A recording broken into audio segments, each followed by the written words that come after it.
Hey there, welcome back to Outlaw Icons, where history whispers in the dark.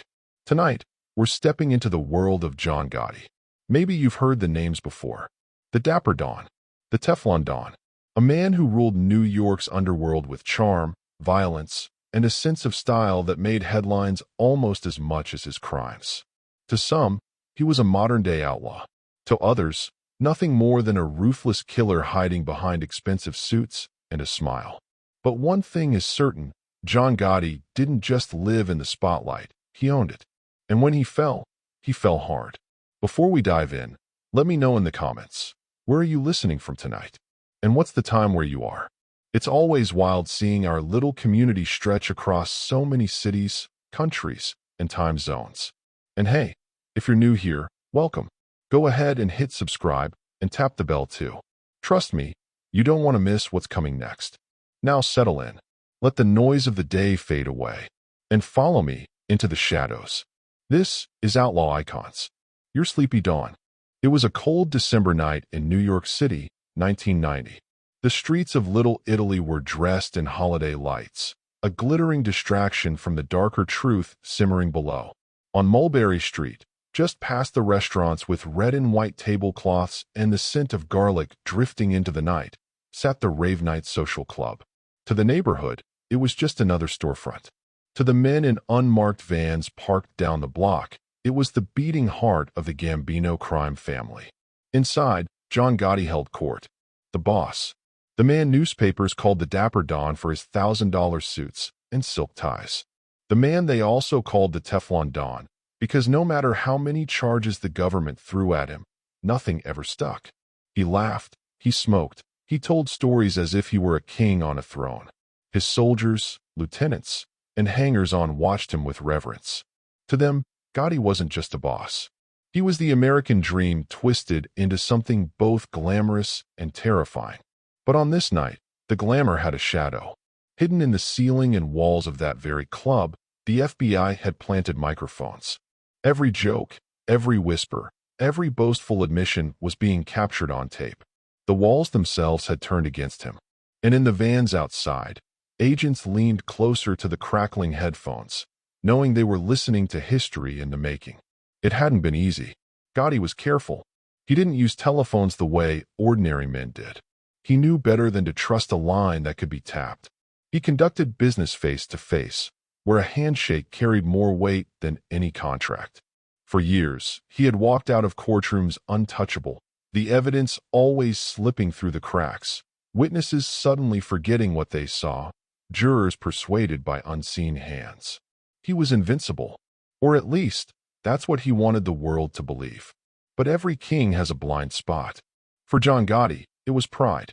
He loved the spotlight, loved being seen, loved the swagger of arriving at the rave night in a chauffeured car with cameras flashing. The very thing that made him larger than life also made him easier to watch. The FBI didn't need him to use a phone. They only needed him to talk. And Gotti, for all his discipline, loved to talk. In the weeks leading up to this December, agents had worked in silence, slipping past locks and alarms to wire the walls. They risked everything for a chance to catch a ghost on tape. The words of a man who seemed untouchable. Now, as Gotti sipped espresso and cracked jokes about judges and prosecutors, the microphones hummed. Each word he spoke was another thread in the web tightening around him. Outside, one agent rubbed his hands against the cold, watching the glowing door of the club like it was a stage where the final act was about to play. He'd spent years chasing Gotti, years of watching trials collapse, years of hearing the press crown him the Teflon Don, a title that mocked the Bureau's failures. And yet, here they were, listening to him incriminate himself in his own words. For the agent, it was like watching the great wall of Gotti begin to crack, brick by brick. Inside, Gotti exuded charm. He leaned back in his chair, gold rings flashing under the low light, hair slicked to perfection. His laugh filled the room, smooth but edged with menace. Men lowered their voices when they spoke to him, as if approaching royalty. To defy him was unthinkable. To disappoint him could be fatal. The rave night wasn't just a social club, it was his palace. And in his palace, he was untouchable. But the microphones heard more than laughter. They heard Gotti speak of murders, of loyalty, of betrayal. They heard him curse the men who failed him, praise the ones who delivered. They heard him explain the logic of power in words as cold as a winter wind. For Gotti, murder wasn't chaos. It was order, a way to keep the family in line. The tapes captured a man who believed his own myth, that he was beyond the law, beyond consequence, destined to rule until he chose otherwise. The irony was almost Shakespearean.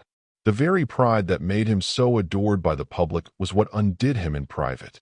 In newspapers, he was painted as a modern outlaw, a man too clever for the system. In reality, he was talking himself into a corner. And the FBI, patient and relentless, only had to wait. One of his men entered the club that night, stamping the cold from his boots. He glanced around nervously before taking a seat. To sit with Gotti was an honor, but also a test.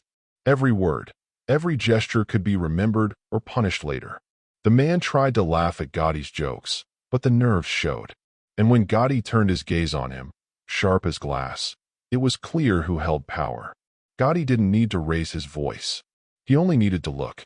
Down the block, an agent exhaled, watching the headlights of passing cars.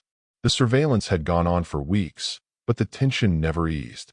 Each night could be the night Gotti discovered the wires. If he did, the operation would be finished, and maybe the agents along with it. That was the danger of watching a man like him. He wasn't just feared on the street. He was feared everywhere. The rave night itself was deceptive. On the outside, just brick and glass. On the inside, history was being written in cigarette smoke and hushed voices. Every mob boss in New York had his place, and this was Gotti's. The room smelled of coffee and cologne, the air thick with the weight of power. Men who owed him money, men who owed him loyalty, men who owed him their silence. They all gathered here, orbiting him like planets around a sun. But suns burn out. Even as he laughed, even as his soldiers leaned closer to hear his words, the end had already begun. The bugs were recording. The FBI was listening, and the Teflon Don's armor was starting to rust. The neighborhood outside carried on as if nothing unusual was happening. Couples strolled after dinner. Kids ran across the sidewalks. Tourists snapped photos under the lights.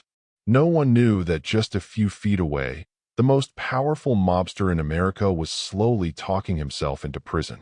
Inside the van, one agent whispered to another, "We've got him." It was cautious, almost disbelieving. They'd said those words before, in other cases, only to watch them unravel. But this time felt different. This time, the tapes didn't lie. Still, nothing was certain. They would need months of recordings, hours of transcripts, and the courage of men willing to testify.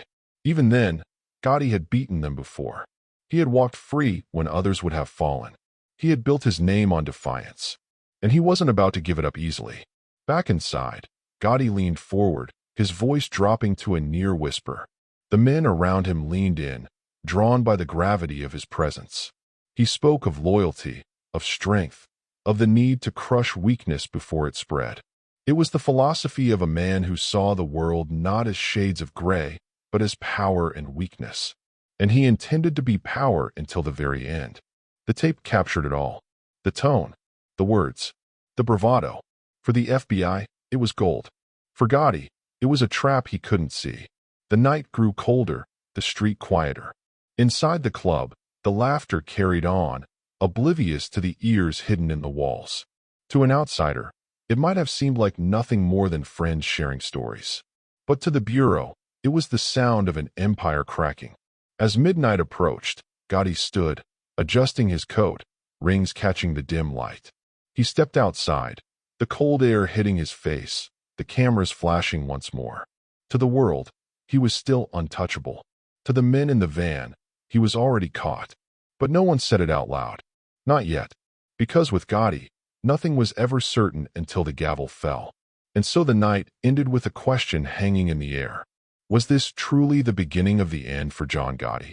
Or would the Teflon Don slip free once again, laughing at the men who thought they had finally cornered him? The cold night outside the rave night fades. The cameras dim, the agents in their vans dissolve into silence. The story does not end there.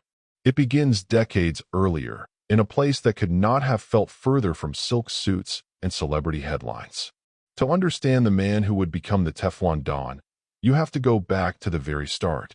South Bronx, October 27, 1940.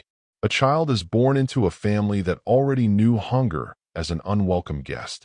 His name, John Joseph Gotti Jr., one of 13 mouths to feed in a cramped apartment where the walls sweated with heat in the summer and froze with bitterness in the winter. His father, John Sr., an Italian immigrant, did what he could. Work came and went, mostly thankless labor jobs, never enough to pull the family out of poverty.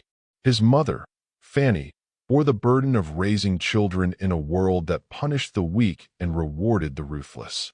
Every penny mattered. Every day was survival. For the Gotti children, the Bronx was both home and battleground. The streets were cracked, littered, and alive with noise. Kids learned quickly to defend themselves. They learned how to fight, how to hustle, how to get respect in a neighborhood where weakness was a stain that never washed out. John was different. Even as a boy, there was a fire in him, a stubborn pride, a need to command. Teachers noticed it. Other kids noticed it. He wasn't the biggest, but he was the boldest. He would fight when others hesitated, speak when others stayed quiet. And when he lost, he took the loss like fuel, storing it for the next chance. But boldness does not fill a dinner table. Poverty made the rules, and in the Gotti home those rules were merciless. Imagine 13 children crammed into small rooms, the smell of boiled pasta stretching to feed everyone, second-hand clothes passed down until they were threadbare. John grew up knowing that if he wanted more, he'd have to take it. The Bronx in the 1940s and 50s was a world of invisible lines. Each block had its own crew, its own kids who ran small hustles, stole from trucks, or played dice in alleyways. To outsiders, they were just poor immigrant children. But inside those neighborhoods, reputations were everything. Respect was a currency more valuable than cash. By the time he was 12, John was already skipping school, hanging around street corners with older boys who carried themselves like soldiers of some hidden army. They had leather jackets, slicked hair, and the confidence of kids who knew the world feared them more than they feared the world. He tried to fit in with them, and when he did, he discovered something. The adrenaline of taking what wasn't his. The satisfaction of pulling off a hustle, even if it was just stealing from a candy truck or slipping a wallet from an unwary pocket. For most kids, crime was a mistake. For John, it felt like destiny. His report cards told the story, absent more than present. Trouble followed him through classrooms like a shadow. Teachers warned his parents that he was on a dangerous path. His mother prayed he'd straighten out. His father, frustrated and defeated by his own lack of success, offered little guidance. The streets became his school, and the men who commanded them became his teachers. By 16, John dropped out entirely. It wasn't just rebellion. It was resignation. Books and desks were never going to make him powerful. The streets could. But leaving school came at a cost. Without structure, he drifted deeper into the world of hustles and petty crime. Every day was a test of nerve. Could you take from someone stronger? Could you lie without flinching? Could you fight without mercy? John passed those tests, and each success drew him closer to the men who truly mattered. The local mob-connected crews who ran numbers, hijacked trucks, and controlled the flow of money through the neighborhood. There is a cruel irony in his childhood. Poverty pushed him toward crime, but crime gave him something poverty never could: respect. On the block, people began to notice him. The way he carried himself, the way he never backed down. He had charisma, even then, though no one would have called it that at the time. He simply had a way of making others follow him, even in stupid, reckless schemes. By the early 1950s, he was already building a reputation. The Fulton Rockaway Boys, a gang of young toughs from East New York, became his circle. They stole cars, hijacked trucks, and learned the ropes of organized mischief. It was dangerous, but for John it was exhilarating. And yet, in the middle of this reckless youth, there was still the image of family. His mother working tirelessly to keep the children fed. His siblings looking to him as both example and protector. John loved them fiercely, even if he showed it in crooked ways. Poverty had bound them together like a knot, and for John, That knot was a reminder of why he had to climb higher, why he could never accept being another broke immigrant kid who faded into obscurity. There is a story from his teenage years that lingers. One night, he and his friends tried to steal a cement mixer. It went badly. The machine toppled, pinning John's foot beneath it. The bones shattered. For life, he would carry a limp, a subtle reminder that the streets always demanded payment, even from those who thought they could outsmart them. But instead of humbling him, it hardened him.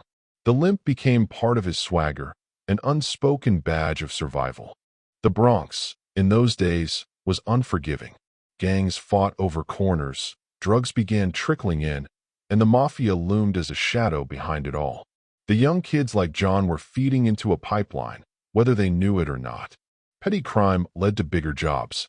Bigger jobs led to connections. Connections led to the families. And for John, that pipeline was not a trap. It was a ladder. He didn't see danger. He saw opportunity. The Mafia wasn't something to fear. It was something to aspire to.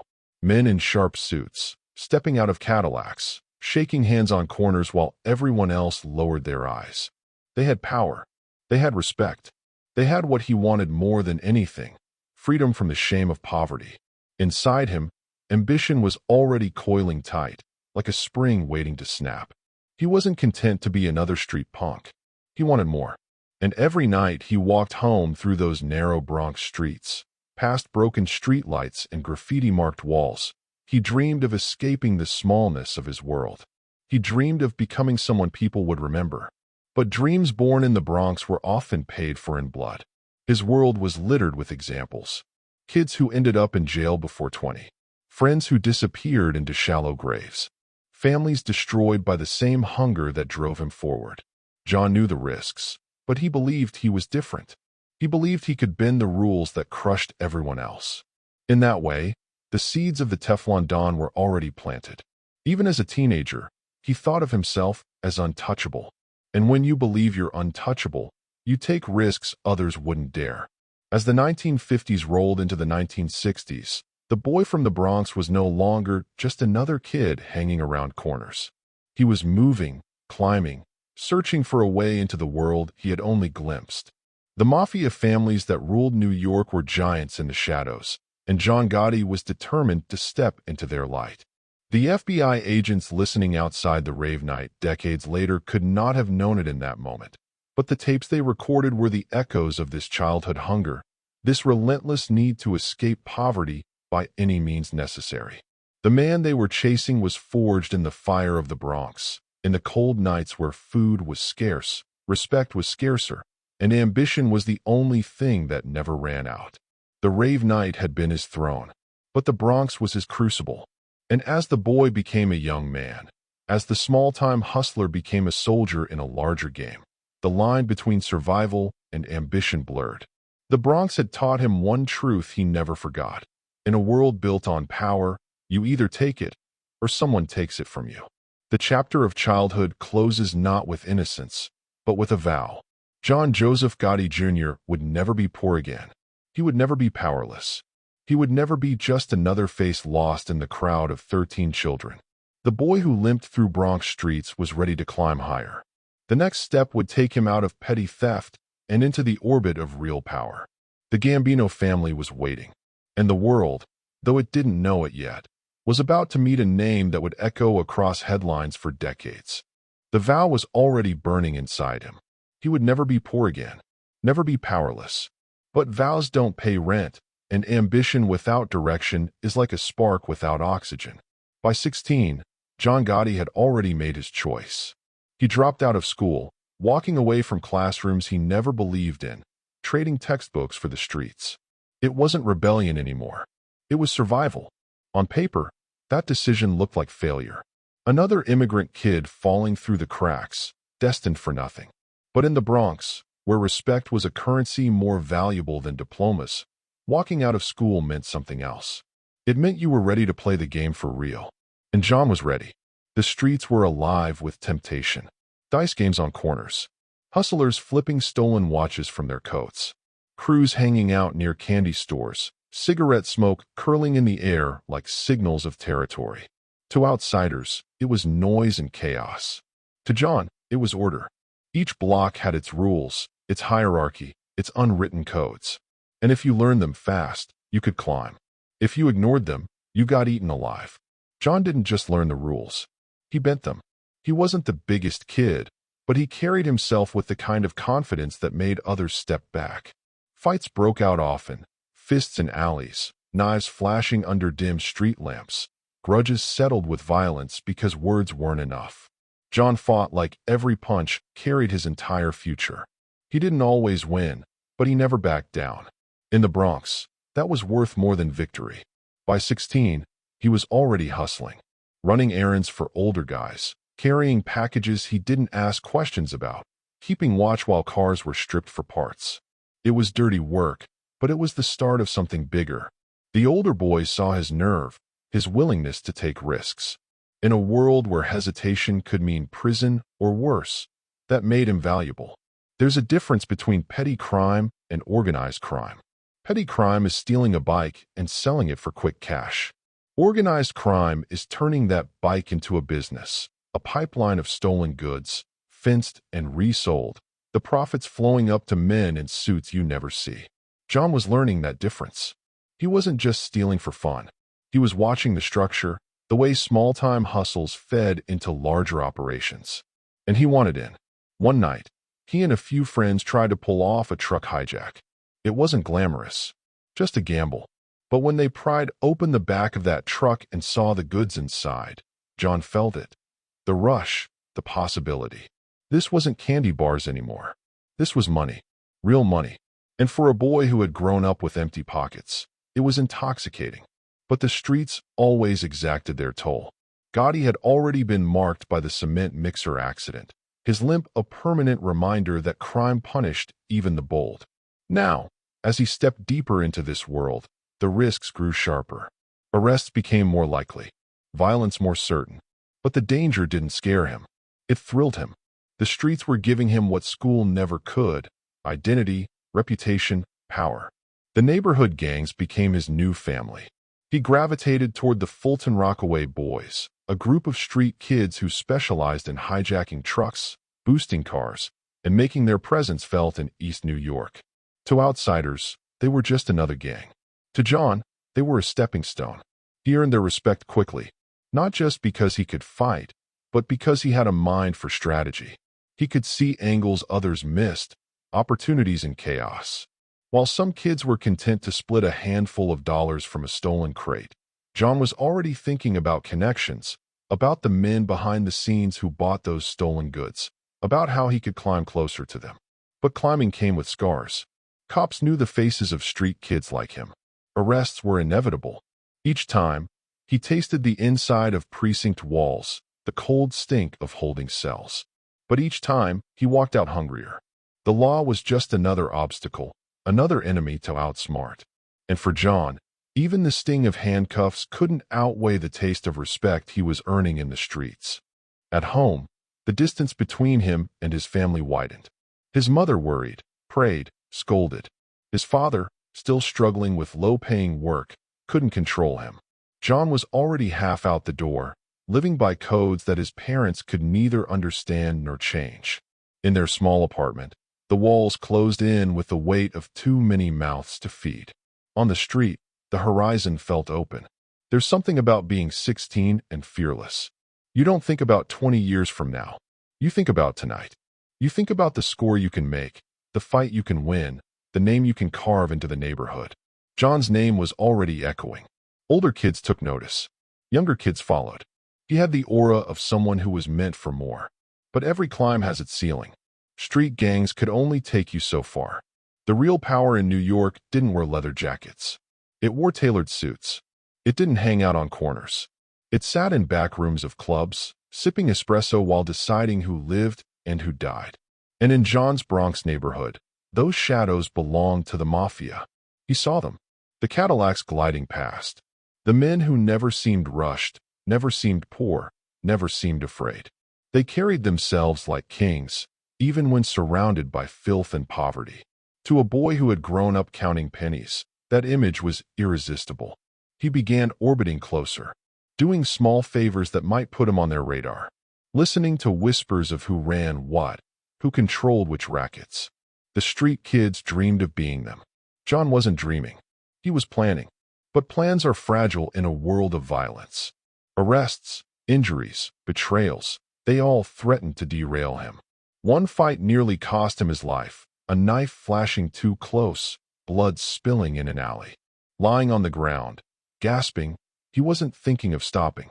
He was thinking of how close he had come to losing the empire he hadn't even built yet.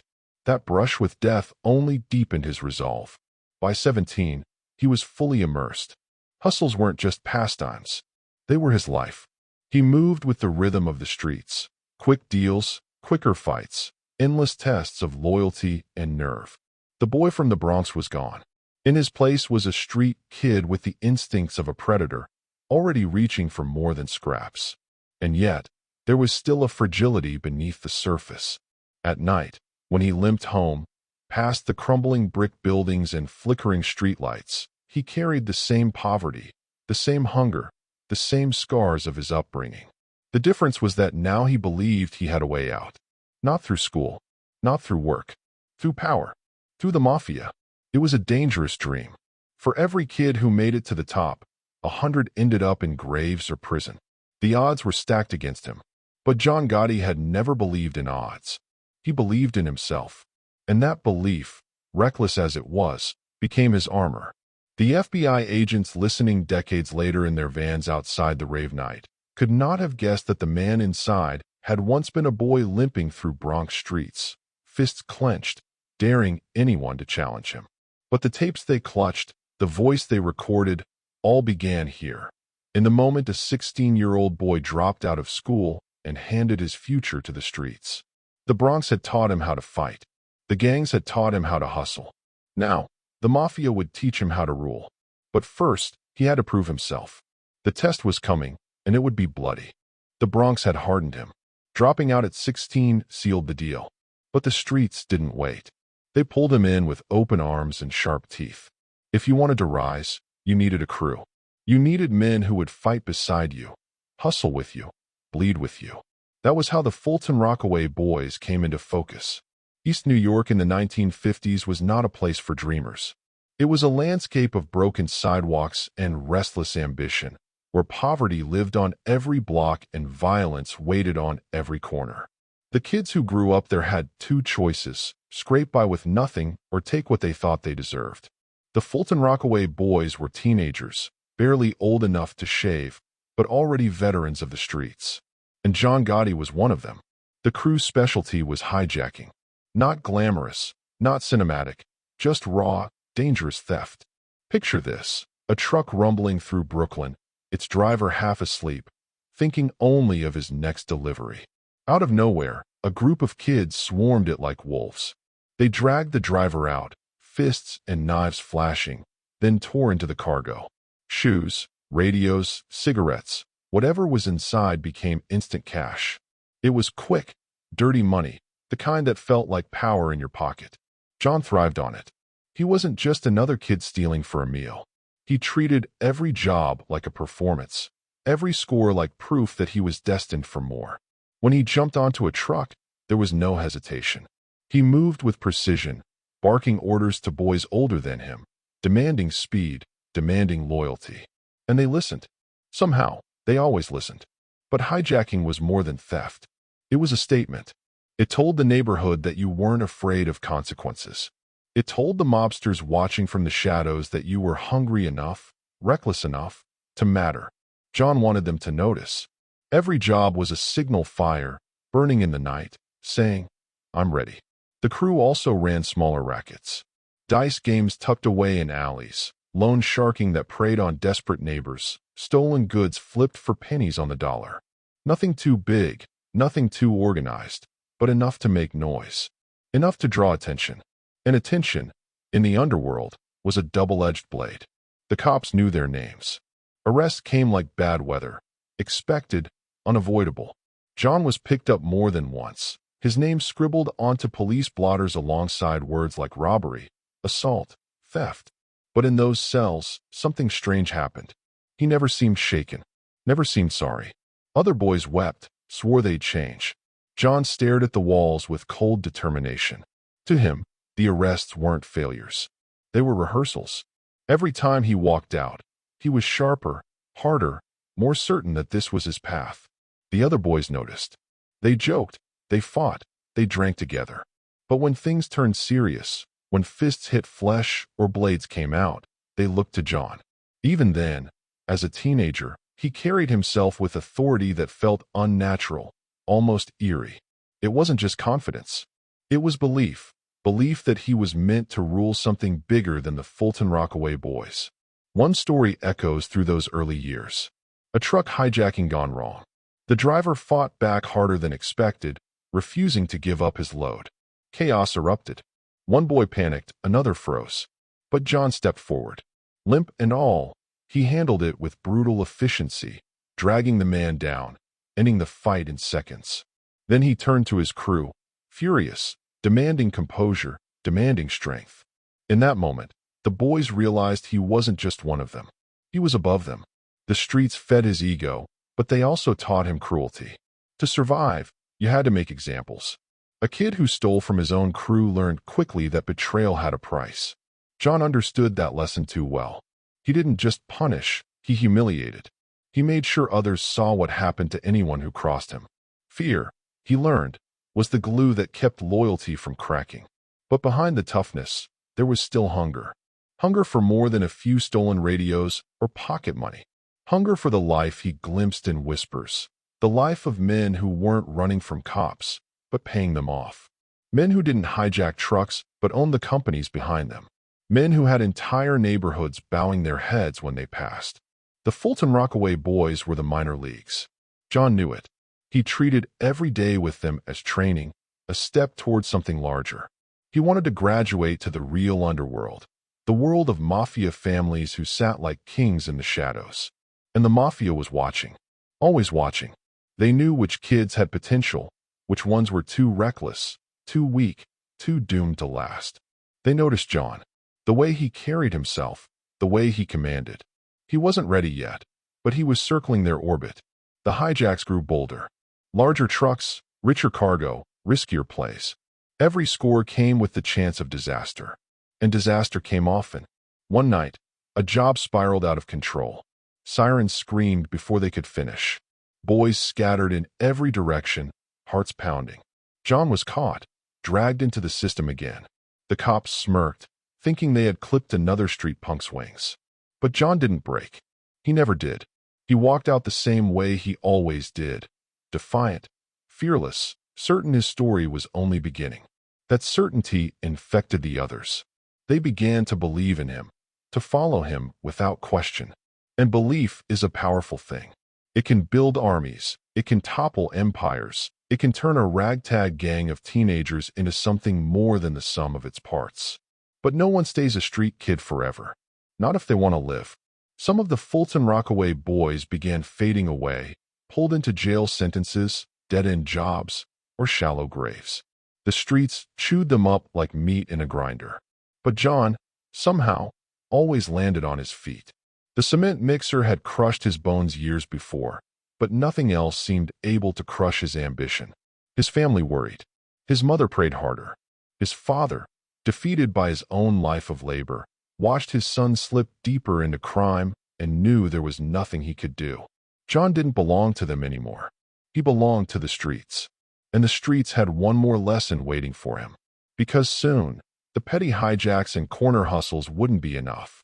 He was about to catch the attention of men who could either make him or bury him. The petty rackets of East New York could only take him so far. The trucks, the dice games, the corner fights, they were training, nothing more. The boy who had limped through the Bronx with empty pockets was becoming restless. He wanted more than quick scores. He wanted an empire.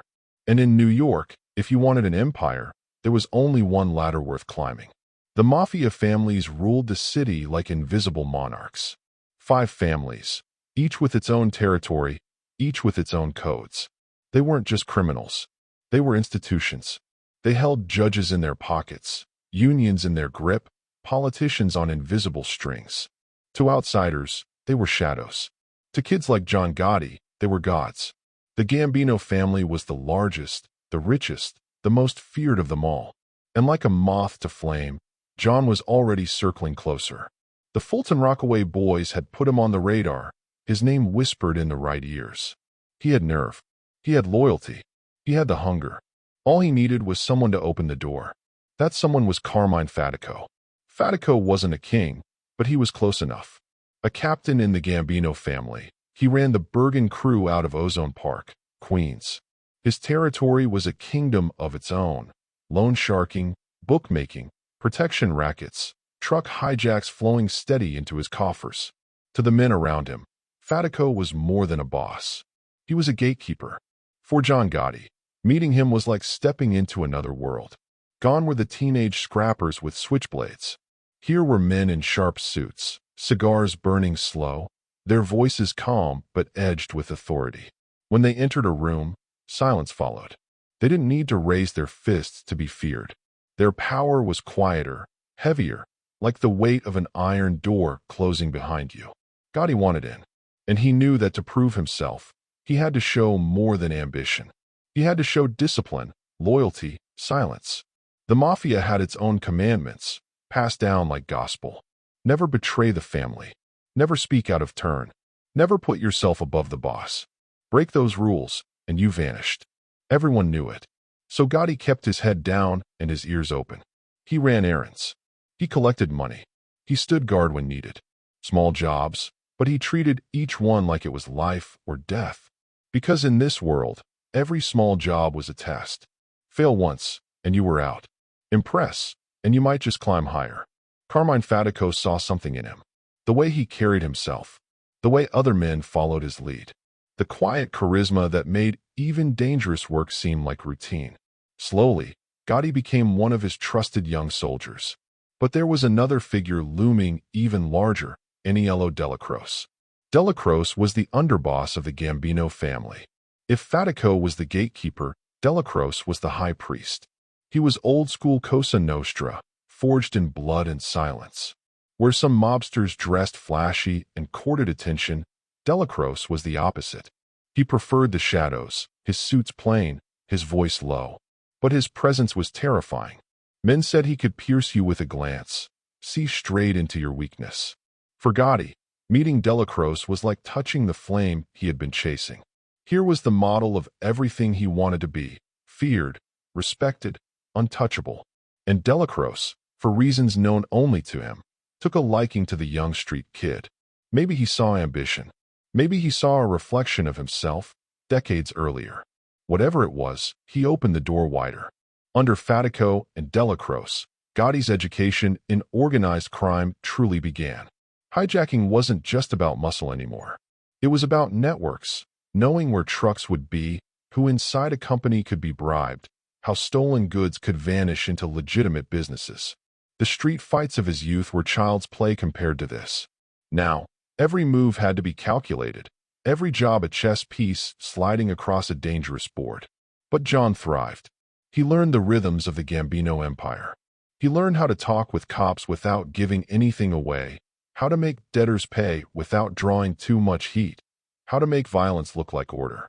And with each lesson, his confidence grew. He wasn't just a kid from the Bronx anymore. He was becoming something else. Yet the more he climbed, the more dangerous it became. The Mafia wasn't a fraternity. It was a machine. And machines don't forgive mistakes. One wrong word could mean exile. One sign of weakness could mean death.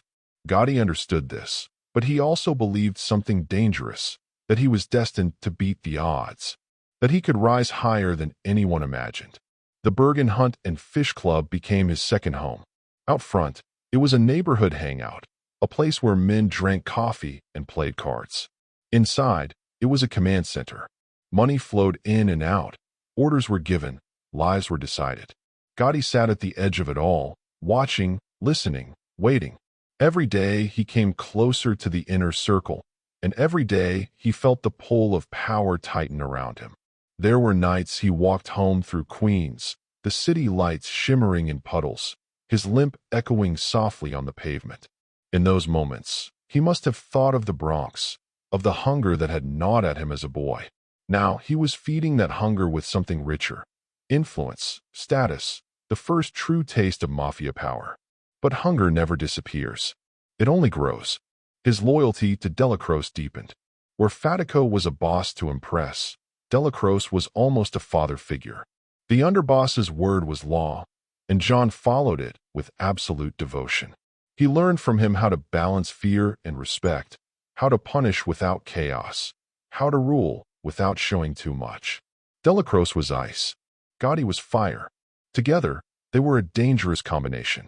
Still, Gotti's fire sometimes burned too hot. He loved the thrill of action, the adrenaline of risk. And while that made him valuable, it also made him dangerous. Even then, some men whispered that his ambition was too naked, his pride too sharp. In the Mafia, ambition could be both the sword and the noose. But for the moment, he was climbing. The street kid who once stole from trucks was now part of the Gambino machine. The names that once loomed above him, Fatico, Delacroix, Gambino, were no longer legends. They were colleagues, mentors, gateways to something even greater. And John Gotti, even as a young man, wasn't content to sit in the background. He wanted to stand in the center. He wanted his name spoken in the same breath as theirs. The FBI would look back years later, tracing his path through police records and mob reports, and realize that this was the turning point. The moment when John Gotti stopped being a street punk and became a made man in waiting. The moment when his future was no longer measured in dice games or truckloads, but in blood and power. But the Mafia had its own way of measuring worth. Words weren't enough. Ambition wasn't enough. To truly prove himself, John would have to do more. He would have to show, without hesitation, that he was willing to kill for the family. And that test was coming, faster than he could have imagined. It started with a truck. One truck, loaded with cargo worth more than most men in Queens would see in a year. It rolled out of Kennedy Airport on a gray afternoon in the early 1970s, its driver unaware that wolves were circling.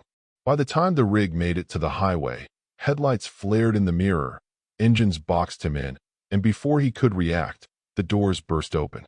Men swarmed inside, fists, guns, voices sharp as razors. Within minutes, the driver was on the pavement, dazed and humiliated, while the truck and everything inside vanished into the night. This wasn't random. This wasn't chaos. This was the work of John Gotti's crew. And in those years, no one ran the hijacks at Kennedy Airport better than him. The airport was a treasure chest. Cargo arrived from all over the world: electronics, clothes, liquor, jewelry, sometimes even cash. It was supposed to be guarded, supposed to be secure. But the truth was, security was paper thin. Drivers were overworked, guards were underpaid, and the right bribes made doors swing wide open. For men like Gotti, it was paradise. Hijacking, in the Mafia world, was more than theft. It was a show of force, a way of saying, we control this ground. And at Kennedy, Gotti's crew sent that message loud and clear. They didn't just steal. They stole with precision. Trucks disappeared so smoothly it seemed like magic. One moment cargo was on the runway. The next it was gone, replaced by silence and confusion. Gotti made sure his name was stamped on every job. He wasn't hiding in the shadows. He was out front, leading, planning, laughing at the chaos left behind. Other crews respected it. Some feared it. In the underworld, reputation was everything, and by the mid-70s, Gotti's reputation was solid. He was the king of hijacks. But with reputation came danger. Every job risked arrest. Every driver was a potential witness. Every cop was a potential enemy. And yet, John thrived on it. To him, hijacking wasn't just business. It was performance. The adrenaline of cornering a truck, the discipline of keeping the crew in line, the rush of peeling back the doors to see treasure inside. It was intoxicating. His men fed off his energy. They followed him not just because he was smart, but because he was fearless. When others hesitated, he pushed forward. When plans went sideways, he improvised. He turned moments of panic into moments of control. And in a world where hesitation could mean prison or death, that made him invaluable. The stolen goods flowed into warehouses, then into storefronts, then onto the streets.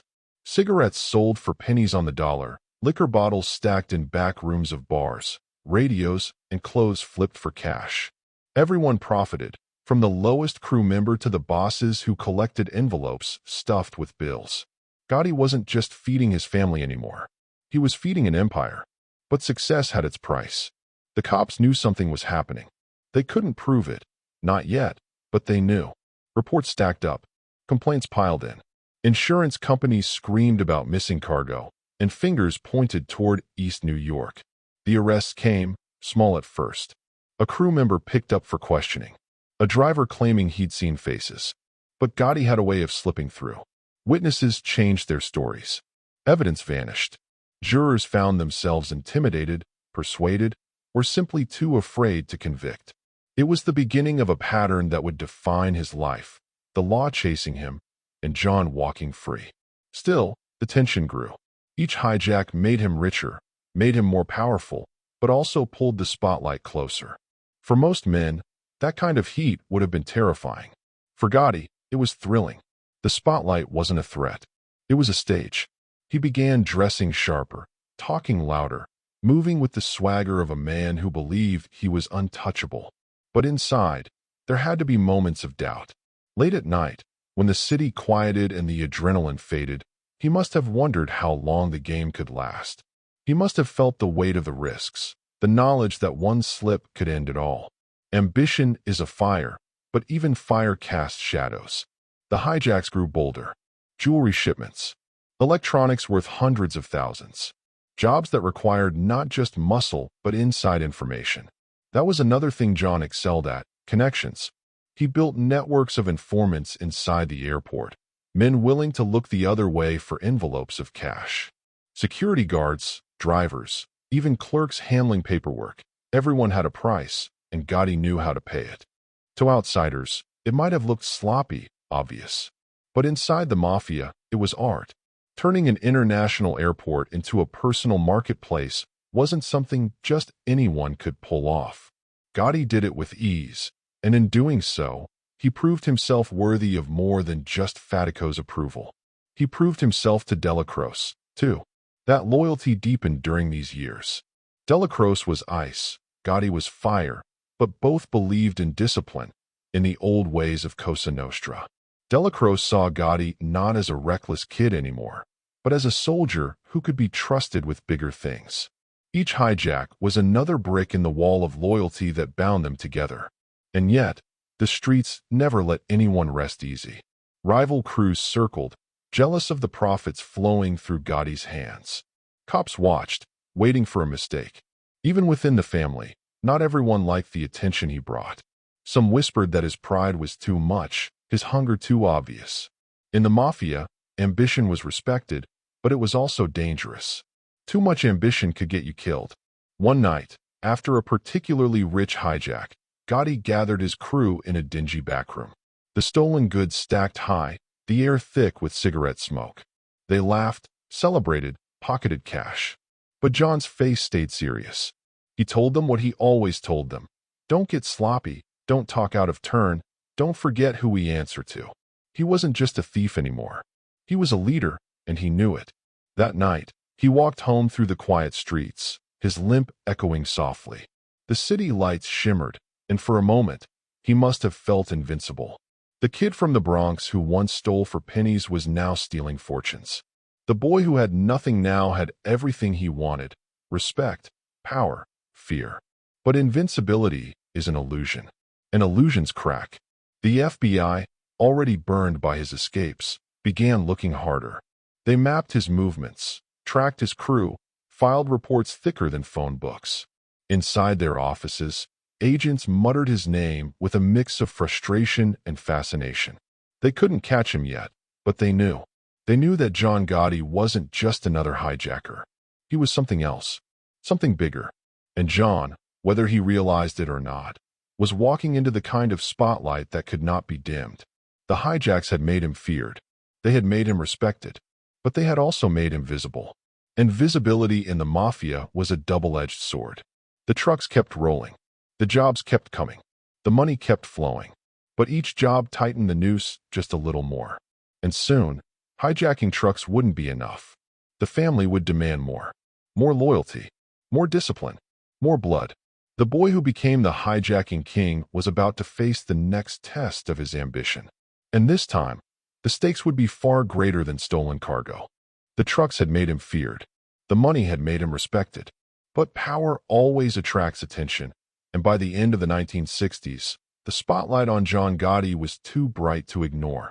The law had been circling for years, snapping at his heels, catching glimpses of him in the chaos of hijacked cargo. And now, finally, they had enough to bring him down. It was 1969.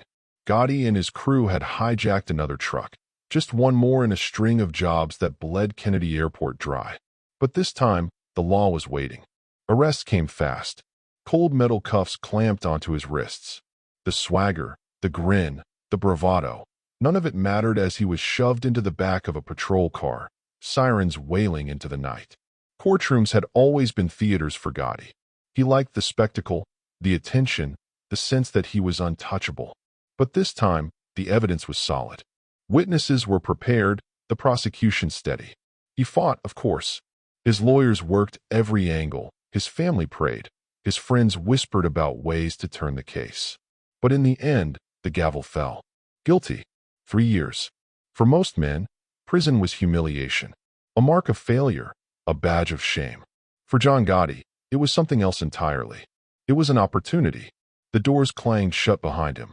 The smell of sweat, steel, and desperation filled his lungs. Prison was its own world, violent, unforgiving, ruled by invisible codes not so different from the streets. Respect had to be earned, weakness punished. For a man like Gotti, it was another battlefield. From the start, he refused to bow. He walked the corridors with the same swagger he had carried through the Bronx, chin up, eyes hard. Other inmates watched him, waiting for the cracks, waiting for fear. But fear never came. He had lived with danger all his life. Prison was only another version of the streets, another place where power decided everything. He adapted quickly. He knew when to fight, when to talk, when to hold back.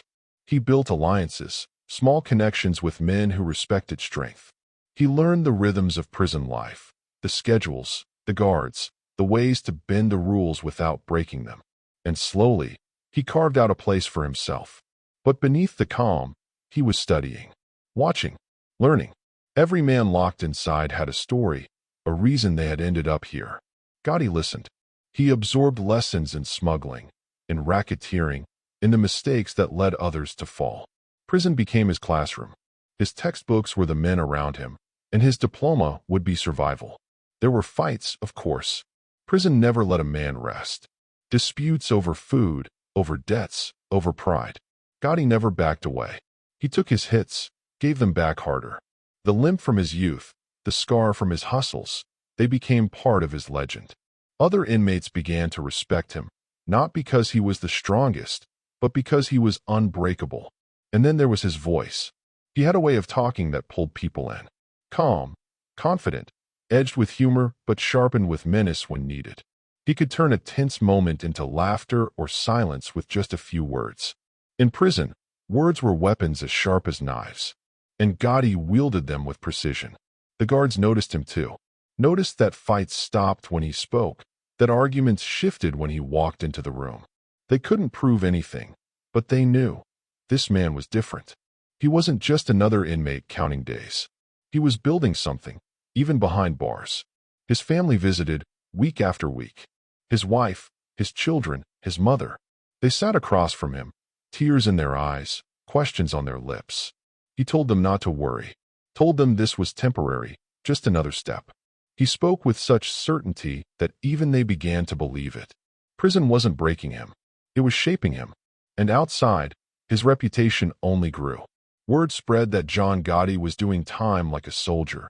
No complaints, no betrayals, no weakness. In the Mafia world, that mattered. To serve a sentence without folding was to prove your loyalty, to prove your worth. When he walked out, he wouldn't be weaker. He would be stronger. Inside, he sharpened his patience. Ambition is like a fire, and in prison it can consume you if you let it. But Gotti kept his under control. He treated each day as a step closer to freedom, a step closer to the empire he still dreamed of. He wasn't just serving time. He was preparing. There were nights, though, when the weight pressed down. Nights when the walls closed in, when the silence of a cell echoed too loud. He thought of his family, of his children growing without him. He thought of the Bronx, of the vow he had made to never be powerless again. In those moments, anger kept him alive. Anger at the law, at poverty, at fate. Anger that fueled his promise to come out harder than before. Prison also taught him discipline. No more reckless mistakes. No more sloppy jobs. If he was going to climb higher, he needed to be smarter. The Mafia didn't reward fools. It rewarded survivors. And John was determined to survive. 3 years passed slowly, like sand dripping through an hourglass. But when the gates finally opened in 1972, the man who walked out wasn't the same one who had walked in. He was leaner, colder, sharper. His eyes carried something new, not just hunger, but certainty. He had gone in as a hijacker, a street kid who played at power. He came out as a man ready to seize it. Prison hadn't humbled him. It had hardened him. And the underworld took notice. The Gambino family welcomed him back, not as a liability, but as a soldier proven by silence and steel. He had done his time. He hadn't cracked. He hadn't betrayed. He had earned their respect in the only currency that mattered, loyalty under pressure. And John Gotti, now free, was ready to cash that respect for something bigger. He didn't know it yet, but his path was already steering him toward blood. The next test wouldn't be hijacks or rackets or patience. It would be violence. And in the Mafia, violence was the true language of power. The prison gates closed behind him in 1972, and the man who stepped back onto the streets wasn't the same kid who had gone in. John Gotti walked out leaner, colder, his eyes carrying a weight that only time behind bars could forge. For most men, prison left scars of shame. For Gotti, it left him sharpened. He hadn't broken. He hadn't bent. He had proved himself the way the Mafia valued most, by serving his time in silence. And silence in Cosa Nostra meant loyalty. Word spread fast. The young hijacker who had once run with the Fulton Rockaway boys had taken his sentence like a soldier. No deals. No betrayals. Just time served, head held high. That reputation meant something. It meant trust.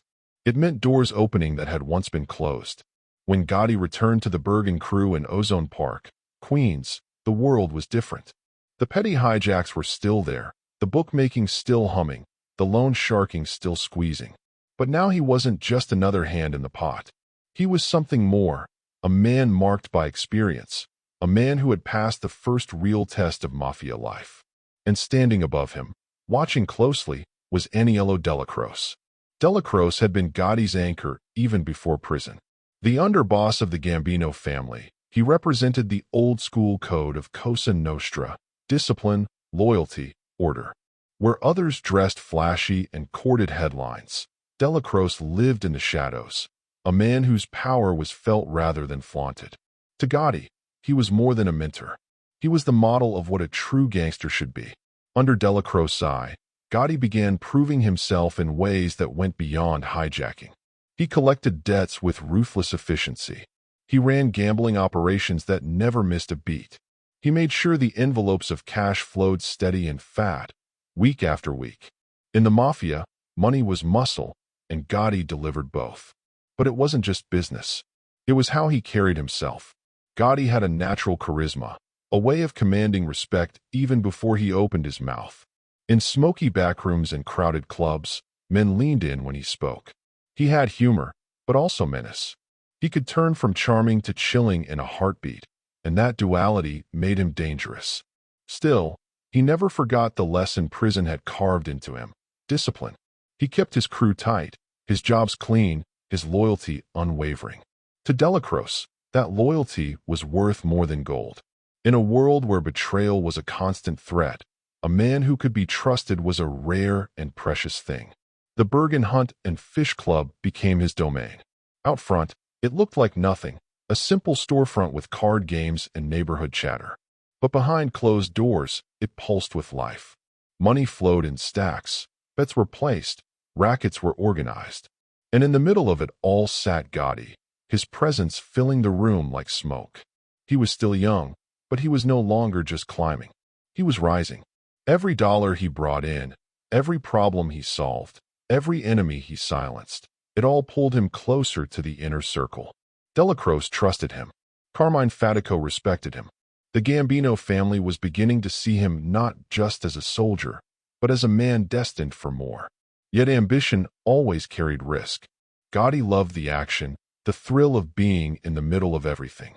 Some whispered that his pride was too visible, his hunger too obvious. In the Mafia, ambition was both the lifeblood and the poison. Too much of it could crown you, or kill you. But John couldn't help himself. He had tasted power, and now he wanted more. The streets whispered his name. His crew followed him with absolute devotion. And the bosses above him, for all their caution, couldn't deny his results. The envelopes he delivered were heavy. The respect he commanded was real. There were moments of violence, too. Jobs that required more than money, more than smooth talk. Gotti never hesitated. If someone needed to be taught a lesson, he made sure the message was delivered loud and clear. If someone owed the family and refused to pay, Gotti made sure they never made that mistake again. In the Mafia, violence wasn't chaos. It was order. It kept the machine running. And Gotti understood that perfectly. But even as he rose, he carried shadows with him. Nights when he walked home, the limp from his youth echoing softly against the pavement, he must have wondered how far this road would take him. Would he climb all the way to the top? Or would he end up like so many others, in a grave or rotting in another cell?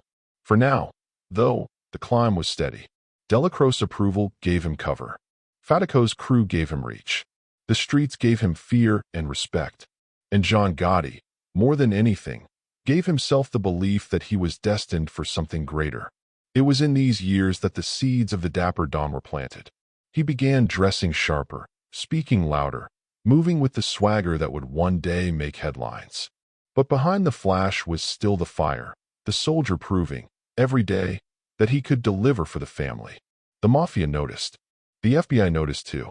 His name began appearing in more reports, his face recognized by more detectives. They didn't have enough to pin him down, not yet. But they knew.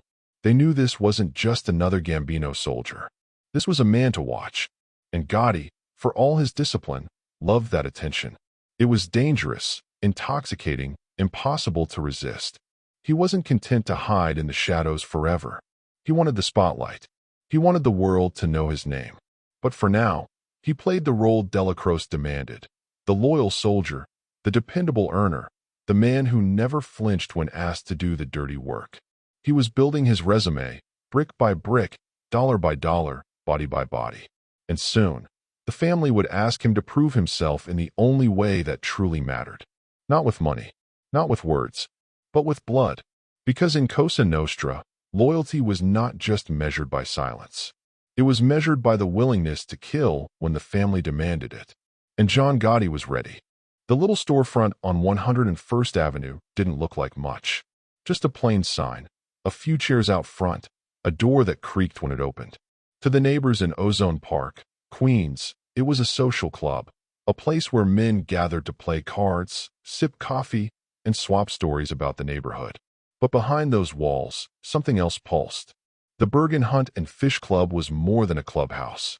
It was a nerve center, a command post, a place where envelopes of cash slid across tables and decisions that shaped lives were made in whispers. And by the mid-1970s, John Gotti was running it. He hadn't seized it overnight. The club belonged to Carmine Fatico, the Gambino captain who had brought Gotti into the family's orbit. But when Fatico faced prison time for loan sharking, he needed someone to take the reins. He could have chosen any of his men. He chose John. It was a gamble, trusting a soldier still proving himself. But Gotti had shown loyalty, discipline, and hunger. Now, the test was real. The Bergen crew controlled Queen's rackets that poured steady cash into Gambino pockets. Gambling dens tucked in backrooms, loan sharking that squeezed desperate locals dry, extortion that made shopkeepers pay for the privilege of staying in business.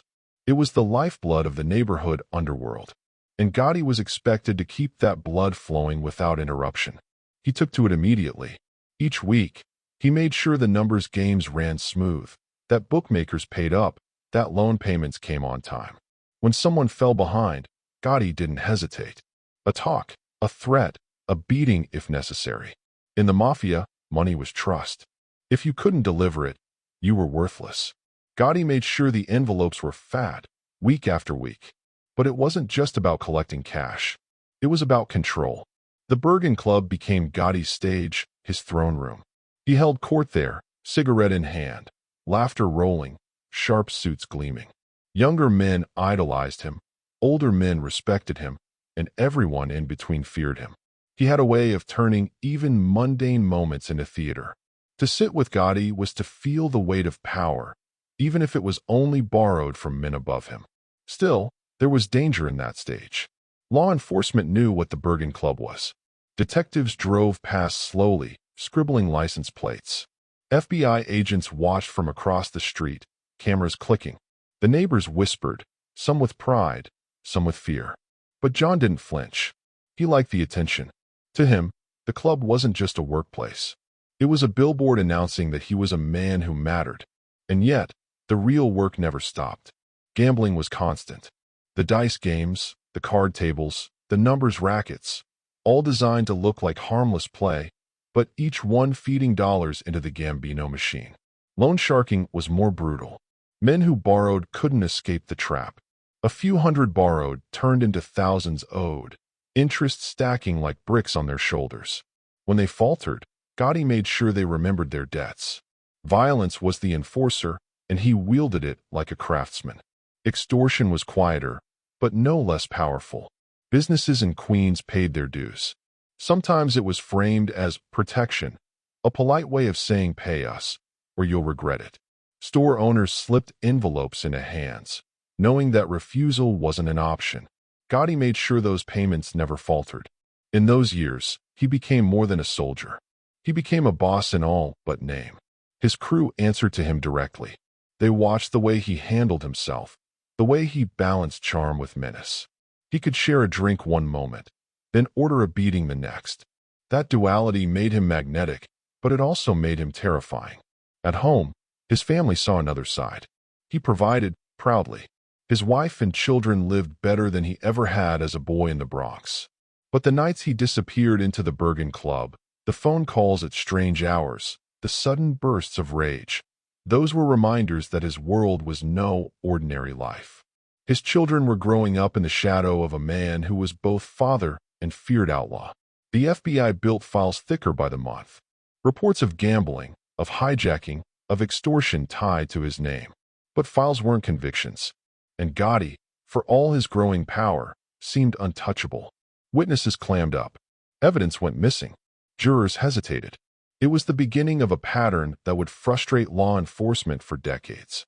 Still, not everyone in the family was impressed. Some of the older bosses didn't like his swagger, his visibility, the way he embraced attention. They preferred shadows, not stages.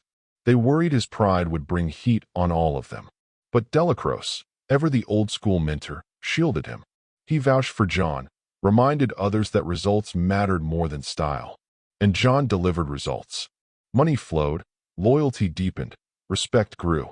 There were darker moments too. Rumors of violence, of debts collected in blood, of men who vanished after crossing him. Nothing proven, but in the underworld, proof was never the point. Fear was proof enough. And John's crew spread that fear well. The Bergen Club itself became a symbol. On the outside, it was ordinary, a hangout, a storefront. On the inside, it was electric with danger.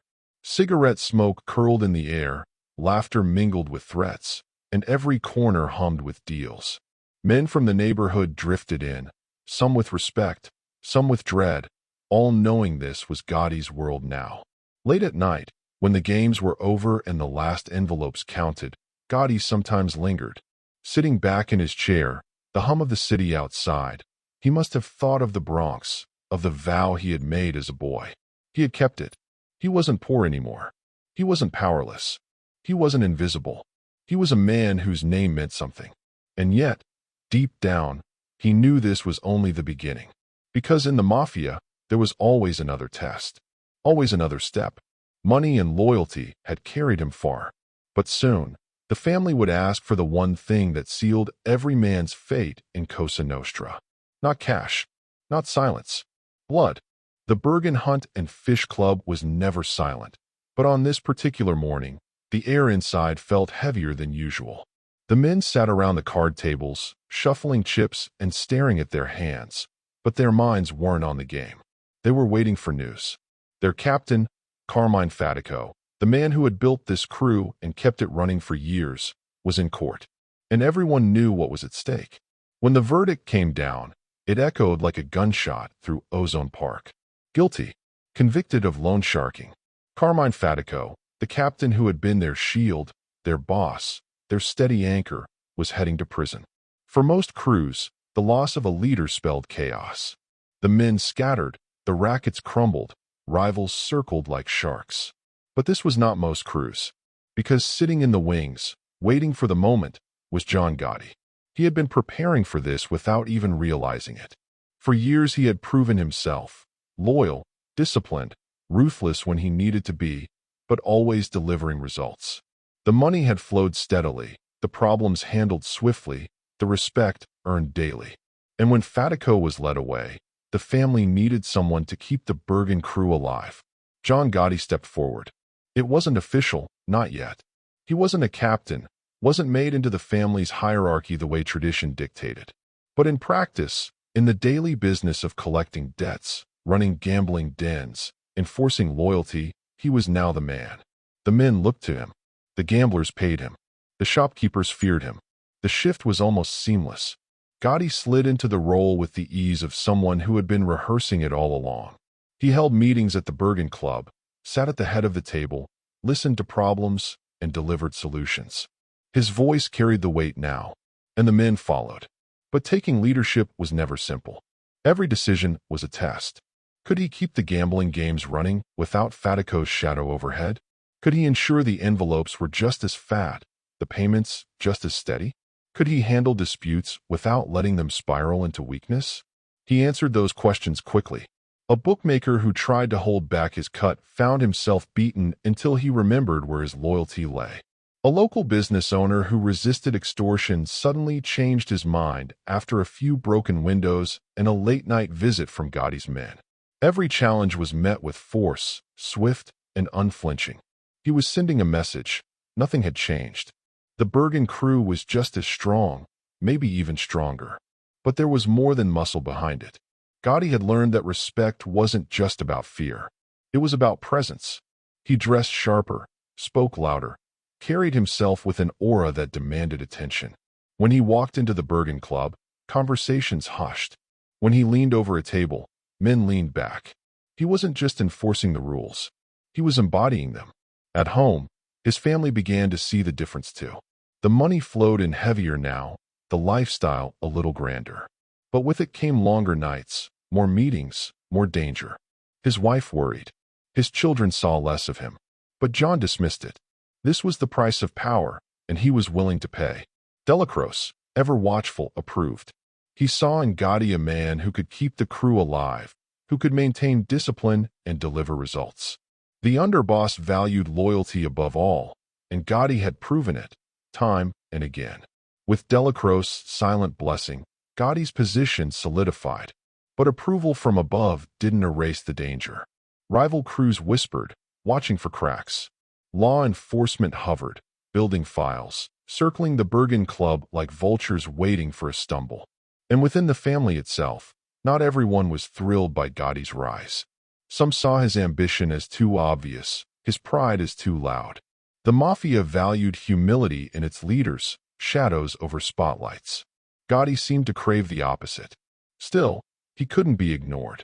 His grip on the Bergen crew only tightened. The gambling dens thrived, the loan sharking profits grew, the extortion payments never faltered.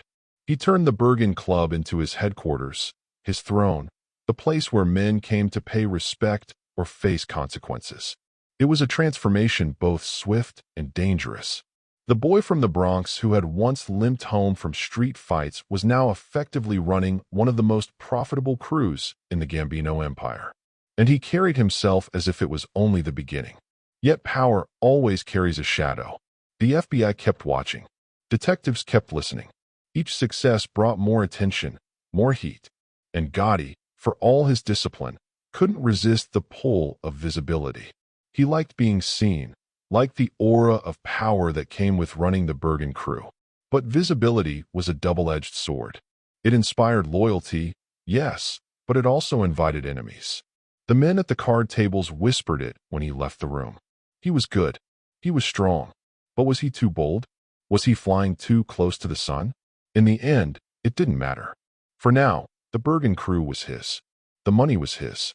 The fear, the respect, the loyalty, all his. And John Gotti, never one to doubt himself, believed it was his destiny. The conviction of Carmine Fatico had opened the door. John had stepped through without hesitation. But the Mafia doesn't hand out power without demanding more in return. Because soon, the test wouldn't be about money. It wouldn't be about discipline. It would be about blood. It was a warm summer evening in Howard Beach, Queens. The streets were calm, kids riding bicycles up and down the block, neighbors leaning on fences, the smell of barbecue drifting through the air. From the outside, it looked like any other suburban neighborhood, far removed from the shadows of the Bergen Club. But that illusion shattered in an instant. A sound tore through the quiet. A metallic thud, a scream, the squeal of brakes skidding across asphalt. A boy's body crumpled against the pavement, his bicycle twisted beneath the bumper of a car. The boy was Frank Gotti, 12 years old, John Gotti's son. The driver was John Favara, a neighbor, a man who had lived just a few houses down. In one moment of blind tragedy, his car struck the boy as he darted into the street on his mini bike.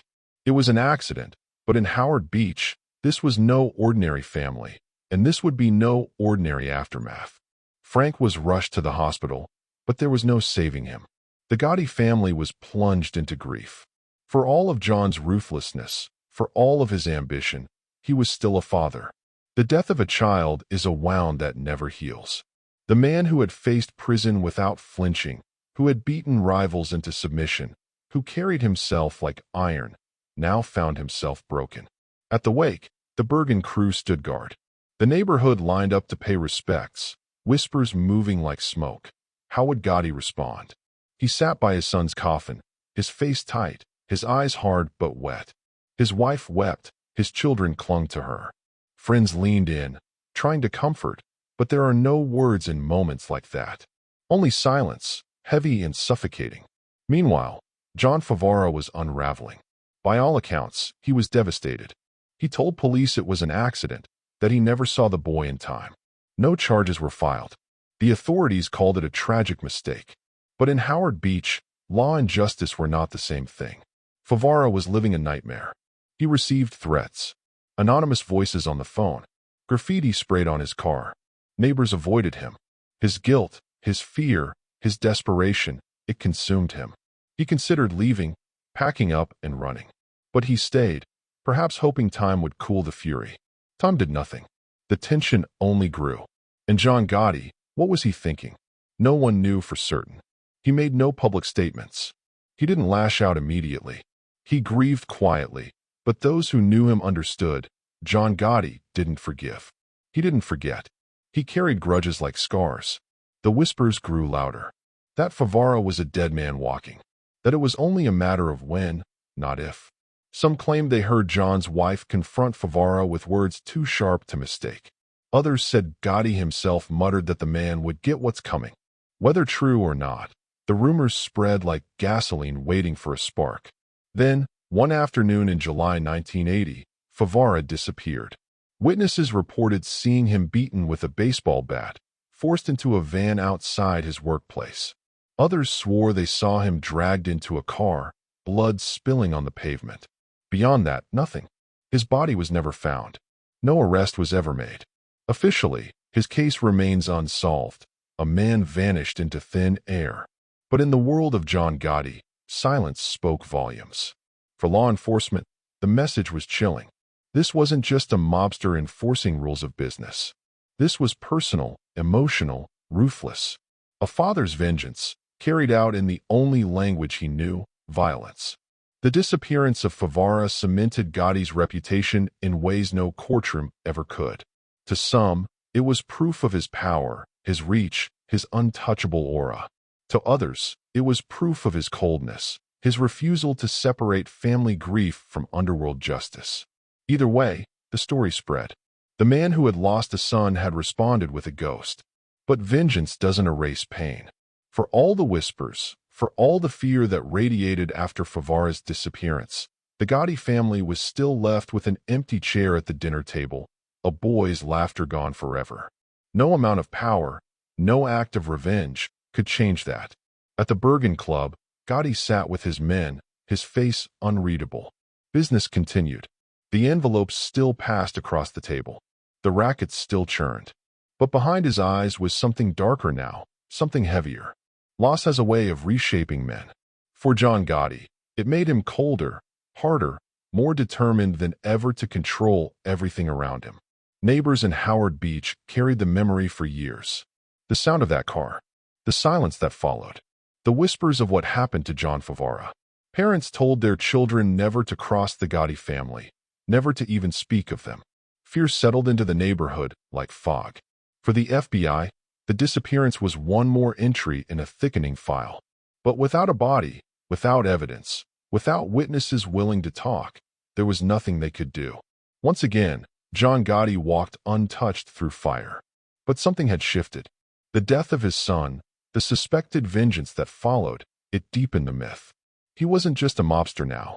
He was a figure of legend in the underworld, a man whose personal life and criminal life had fused into one. A man who commanded loyalty, respect, and fear in equal measure. And yet, even legends have cracks. Grief never truly leaves. Those who knew him closely said the loss of Frank haunted him for the rest of his life. For all the bravado, for all the laughter, there were moments when his face hardened, when silence hung heavier than usual. The memory was always there, just beneath the surface. Still, the machine of the Gambino family never paused. The rackets demanded attention. The bosses demanded results. And John Gotti, even in his grief, delivered. He buried his pain beneath work, beneath power, beneath the relentless climb up the ladder. But the climb was pulling him towards something inevitable. The more he rose, the more dangerous the game became. Allies would become enemies. Loyalty would turn into betrayal. And the law, always circling, was tightening its net. The death of his son had shown the world one thing. John Gotti was a man who never let go of a slight, a wound, or a loss. He would answer everything with power. And soon, that need for control, that refusal to let anything slip away unanswered, would drive him into decisions that changed the Mafia forever. The restaurant was loud with conversation, clinking glasses, the scrape of silverware. To the other diners, it was just another night in Staten Island, another dinner with family and friends. But at one table, beneath the haze of cigarette smoke, a man sat laughing too loud, his shoulders loose, his voice sharp with arrogance. James McBratney. To the world outside, he was a thug, a kidnapper, a small-time outlaw who thought he had found an easy way to make money. To the Gambino family, he was something else, a problem. A man who had dared to cross an invisible line that could not be forgiven. Months earlier, McBratney and his crew had snatched a Gambino associate off the street. It wasn't just about the ransom, though the money mattered. It was about disrespect. To kidnap a man tied to the Mafia was to spit in the face of the family's power. In the world of Cosa Nostra, insults were paid back in blood. And so the order was given. McBratney had to go. The job fell to a small crew of rising Gambino soldiers. Among them was John Gotti. He wasn't yet the man the newspapers would one day call the Teflon Don. He wasn't the boss, not even close. But he was hungry. He was eager. And now, he had been handed the kind of test that could change everything. In Cosa Nostra, carrying out a hit wasn't just punishment. It was a rite of passage. It was the moment when a man proved, once and for all, that he was willing to kill for the family. The plan was simple on paper, dangerous in reality. Approach McBratney in the restaurant. Disguise it as a kidnapping. Get him outside. Finish the job. But simple plans rarely unfold as intended. That night, Gotti sat waiting, his nerves steady, his eyes sharp. He had been in fights, had broken bones, had tasted prison. But this was different. This was murder, sanctioned and irreversible. The air itself seemed heavier, pressing on his chest. The crew walked into the restaurant. The lights were dim, the noise covering their approach. They moved with confidence, each step rehearsed in their minds. When they reached McBratney's table, voices lowered, the act began. Words were exchanged, the pretense of taking him for ransom, of settling scores elsewhere. McBratney looked up, confused, then suspicious. But something went wrong. Maybe the act wasn't convincing enough. Maybe McBratney sensed the danger. He resisted, his chair scraping back, his voice rising. In an instant, the room's energy shifted. Diners froze, forks paused midair, eyes widening as the scene unfolded. One of the crew pulled a gun. The shot rang out like thunder in the crowded room. James McBratney slumped, blood spreading across his shirt, his body collapsing against the floor. Screams filled the restaurant. Chairs toppled, dishes shattered. The crew scattered, pushing through chaos, hearts pounding, adrenaline surging. They fled into the night, leaving behind a corpse and a message written in blood. John Gotti had crossed the line. The newspapers reported the killing with shock. A brazen hit in a public place, a kidnapping turned execution. The police scrambled, the FBI took notes, the Gambino family nodded in silence. McBratney had been punished. The insult repaid. The balance restored. For Gotti, it was more than just a job. It was his initiation into the inner sanctum of violence that defined the Mafia. He had shown he was willing, capable, reliable. And in the world he was climbing into, that was everything. But the risk was enormous. Public murders drew attention, and attention was poison. Detectives dug for answers. Witnesses whispered descriptions. A sketch circulated. Soon, Gotti and his crew were facing indictments, the law closing in. For weeks, the tension was suffocating. Would witnesses testify?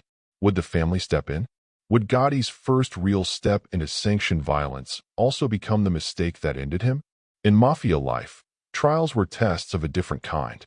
The law had its system, evidence, witnesses, juries. But the Mafia had its own, silence, intimidation, manipulation. Gotti leaned on that system.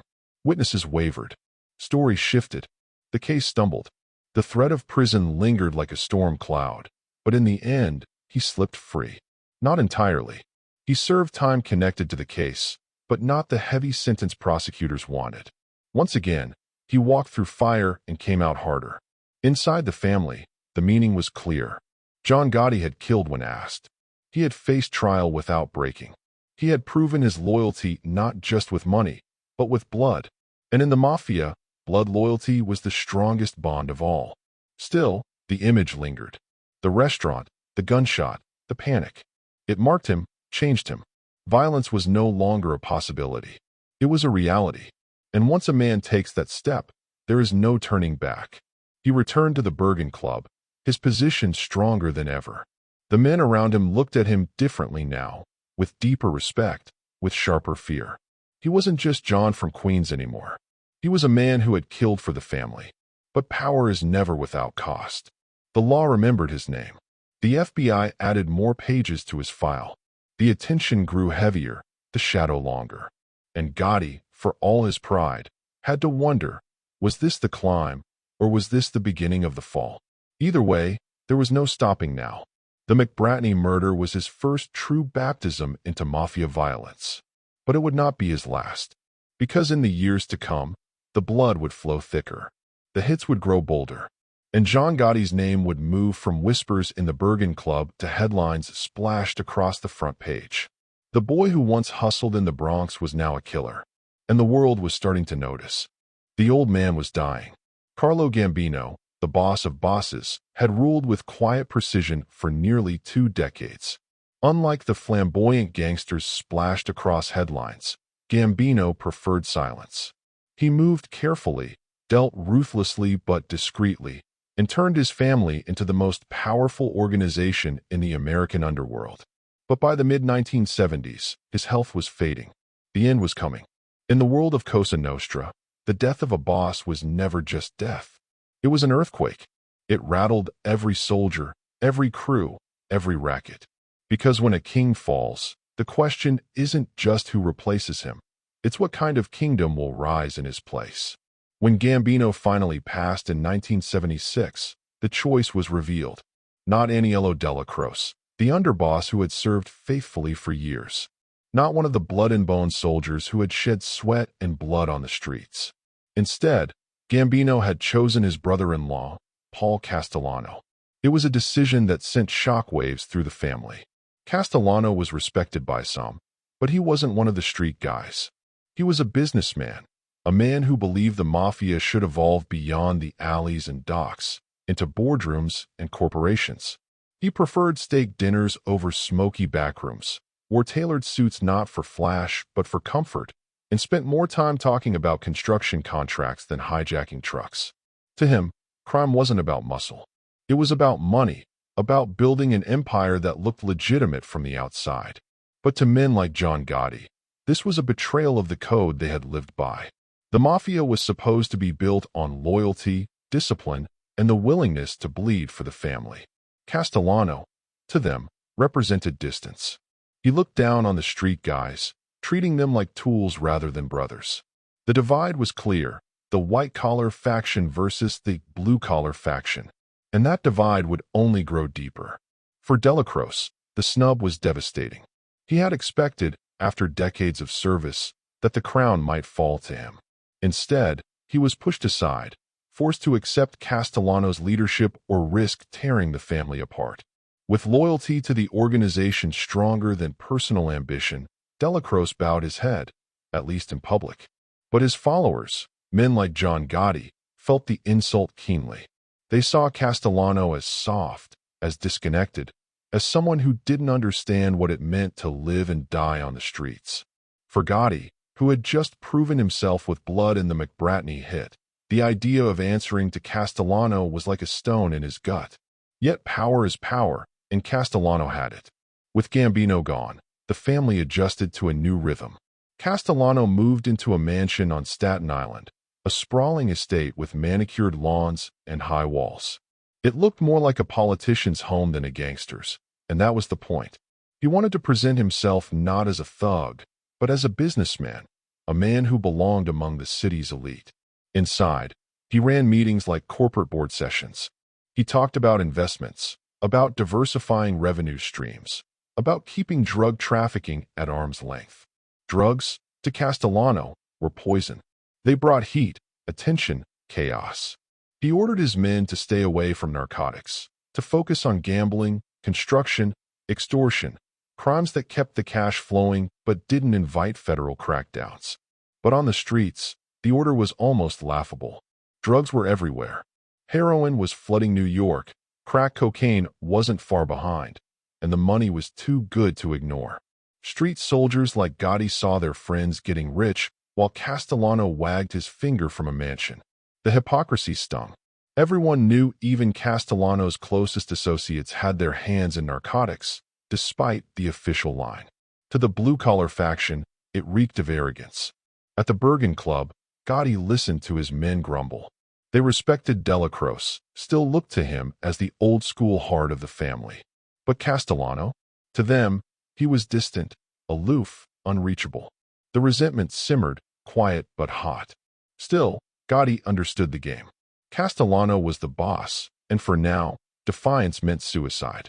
He kept his head down, kept the money flowing, kept delivering envelopes fat enough to keep Della Croce's faction relevant. But inside, the fire was building. The FBI noticed the shift too. Their files began marking the tension. Castellano's business-first approach versus the street soldiers' muscle-first loyalty. They saw in the cracks an opportunity. Divided families are easier to break. All they had to do was wait. In Howard Beach and Ozone Park, the image of Castellano's rule felt distant.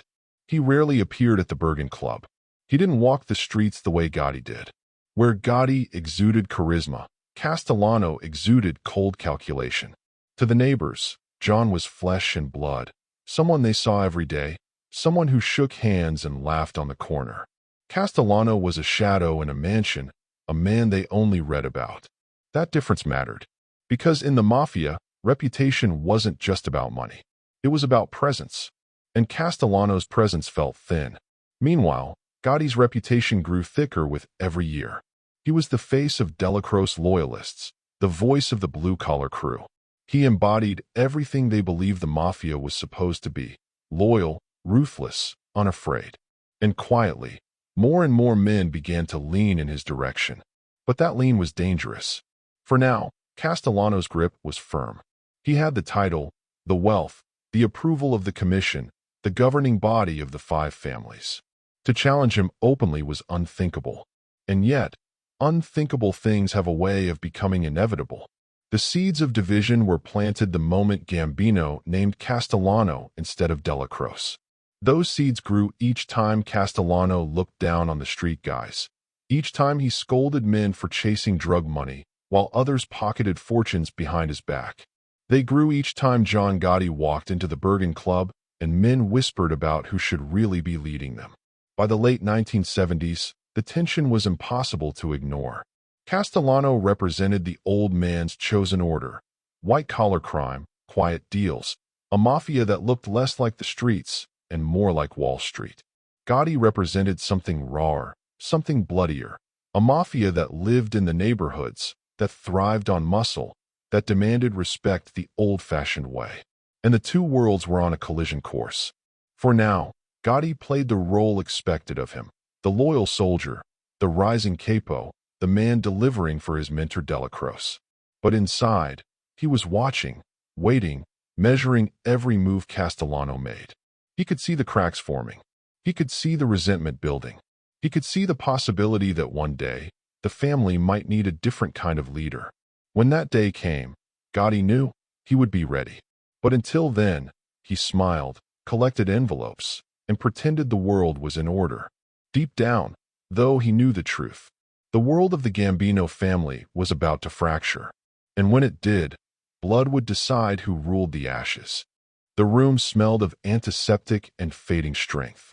Aniello Delacroix lay in bed, his once sharp eyes dimmed by pain. The man who had been a shadow of steel for decades, the underboss who commanded respect without raising his voice, was now reduced to whispers and shallow breaths. Cancer had taken hold, and even the strongest men of Cosa Nostra couldn't fight that battle. For John Gotti, standing at his bedside, it was more than the death of a mentor. It was the crumbling of the foundation beneath his rise. For years, Delacroix had been his protector, the quiet, watchful presence who saw promise in a street kid from Queens, the old-school gangster who had taught him discipline, patience, and loyalty. When Castellano looked down on the blue-collar crews, Delacroix had been their shield. And when Gotti's ambition threatened to burn too bright, it was Delacroix who tempered the flame, guiding it, shaping it. Now that flame burned alone. In the fall of 1985, Delacroix's health collapsed completely. He withdrew from the Bergen club, from the backroom meetings, from the quiet negotiations that had kept Castellano's rule intact. Each day, his faction, the street soldiers, the men of muscle, felt more exposed. They respected Castellano because tradition demanded it, but their hearts, their loyalty, belonged to Delacroix. Without him, everything was uncertain. On December 2nd, 1985, Aniello Delacroix died. The news spread through the Gambino family like a thunderclap. Men lowered their heads, not just in mourning, but in dread, because they knew what his death meant. He had been the bridge between two worlds, Castellano's boardroom mafia and Gotti's street mafia. With him gone, there was nothing left to hold that fragile piece together. At the wake, the Bergen crew gathered in silence. They remembered Delacroix as a man of principle, a gangster who lived by the old code, who kept his word, who never betrayed his men. The respect in that room was thick, heavy, unspoken. But beneath it all ran a darker current, anger. Because while Delacroix lay dying, Paul Castellano had made his move. In the Mafia, funerals are moments of theater. They are tests of loyalty, of presence, of respect. When a boss or underboss dies, the family turns out in force, showing their allegiance to the fallen man. But Castellano did not appear at Delacroix's wake. He sent his condolences, but he didn't come in person. To the street guys, to Gotti and his crew, it was a slap in the face. a sign that Castellano had no respect for the man who had held the family together. Whispers spread fast. Castellano had not only insulted Delacroce's memory, he had insulted every man who had ever followed him. And for John Gotti, the insult was personal. The divide that had been simmering for years now boiled over. The blue-collar faction, the men who had always seen Castellano as soft, detached, and arrogant, now felt abandoned. They had lost their leader, and the man at the top of the family had shown them nothing but disdain. It was gasoline poured on an already raging fire. Meanwhile, Castellano tightened his grip on the family. He moved further into his mansion fortress, surrounding himself with bodyguards, isolating himself from the street crews. He doubled down on his rules against drugs, threatening to kill any man caught dealing. And while the drug money flowed in the shadows, Castellano acted as if he could ignore it, as if his word alone could control a city drowning in heroin. To the street guys, it was hypocrisy. They knew he had his own men making fortunes off narcotics. They knew he benefited from the profits even as he threatened to kill them for the same. The resentment hardened into fury. And through it all, John Gotti was waiting. He had learned patience from Delacroce. He had learned that timing was everything. But he had also learned that when an enemy shows weakness, when respect is lost, hesitation can be fatal. Castellano was vulnerable now. The men who had once tolerated him only because of Delacroce's steady hand no longer felt bound to obey. And Gotti, with his charisma, his swagger, his proven loyalty to the street, was perfectly positioned to step into the void. Still, it was a dangerous calculation. Castellano was boss. The commission, the governing body of the 5 families, recognized him as such. To move against him was to risk everything, to invite a war that could consume them all. But the conversations began. Quietly at first. Whispers in backrooms, murmurs over drinks. Men asking one another the same question. Could Castellano survive without Delacroce? And if not, who would take his place? Every whisper seemed to circle back to the same name. John Gotti. At the Bergen club, Gotti sat with his crew, the air thick with cigarette smoke and tension. He didn't need to say much. His men could see it in his eyes, hear it in the way his voice lingered on Castellano's name. The future was opening in front of him, but it was a future drenched in risk, in blood, in decisions that could never be undone. The FBI, watching from their vans and surveillance posts, sensed it too. They knew Delacroce's death had shifted the balance. Their files filled with notes about rising tensions, about factions, about the possibility of war. They couldn't see the future, but they could feel the storm building. For Gotti, the path forward was as clear as it was dangerous. Delacroce had taught him that loyalty was the lifeblood of the Mafia. But now, with his mentor gone, loyalty alone would not be enough. If he wanted to protect his crew, if he wanted to secure his place, if he wanted to become what he had always believed he was destined to be, he would have to act. And in the Mafia, action meant only one thing: blood. The man in the mansion on Staten Island had made himself a target. He was isolated, despised by the streets, blind to the danger closing in around him. John Gotti was ready to step forward. But to do so, he would have to cross the line that few dared cross. To challenge not just a boss, but the boss of the most powerful family in America. The decision was coming. The knives were being sharpened. The whispers were turning into plans. And the streets of New York were about to witness the most daring move the Mafia had seen in decades. Snowflakes drifted lazily down onto East 46th Street, dusting the sidewalks in a thin white sheet. It was December 16, 1985. The air was sharp, the city glowing with Christmas lights, the streets alive with the hum of holiday traffic. People were hurrying home, shopping bags in hand, never realizing they were about to witness a spectacle of blood that would send shockwaves through the underworld. Outside Sparks Steakhouse, a black Lincoln Town car rolled slowly to the curb. Inside sat Paul Castellano, the boss of the Gambino family, and his driver bodyguard, Thomas Bellotti. They were dressed well, as always, suits pressed, ties knotted. Castellano carried himself like a man certain of his place at the top. But certainty, in the Mafia, is often the first step toward death. As the car stopped, Headlights cut across the falling snow.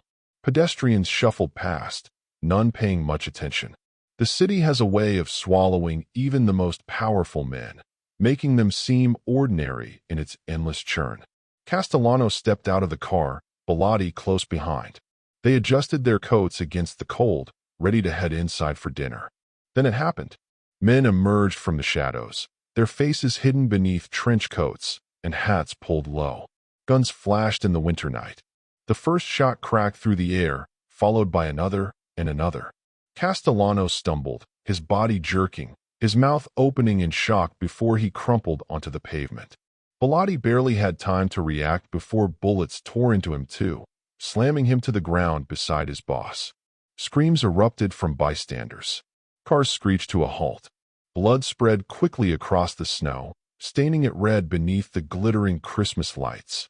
It was over in seconds. The shooters melted back into the night, their work precise, their message unmistakable. Paul Castellano was dead. Thomas Bellotti was dead. And New York's underworld had just been rewritten in gunfire. At a safe distance, John Gotti watched. He didn't pull the trigger himself. He didn't need to. He was the architect, the strategist, the man who had decided that Castellano's time was over. From his car parked nearby, he saw the hit unfold with the calm of someone who had already accepted the weight of his decision. It was the boldest move anyone in the Mafia had dared to make in decades.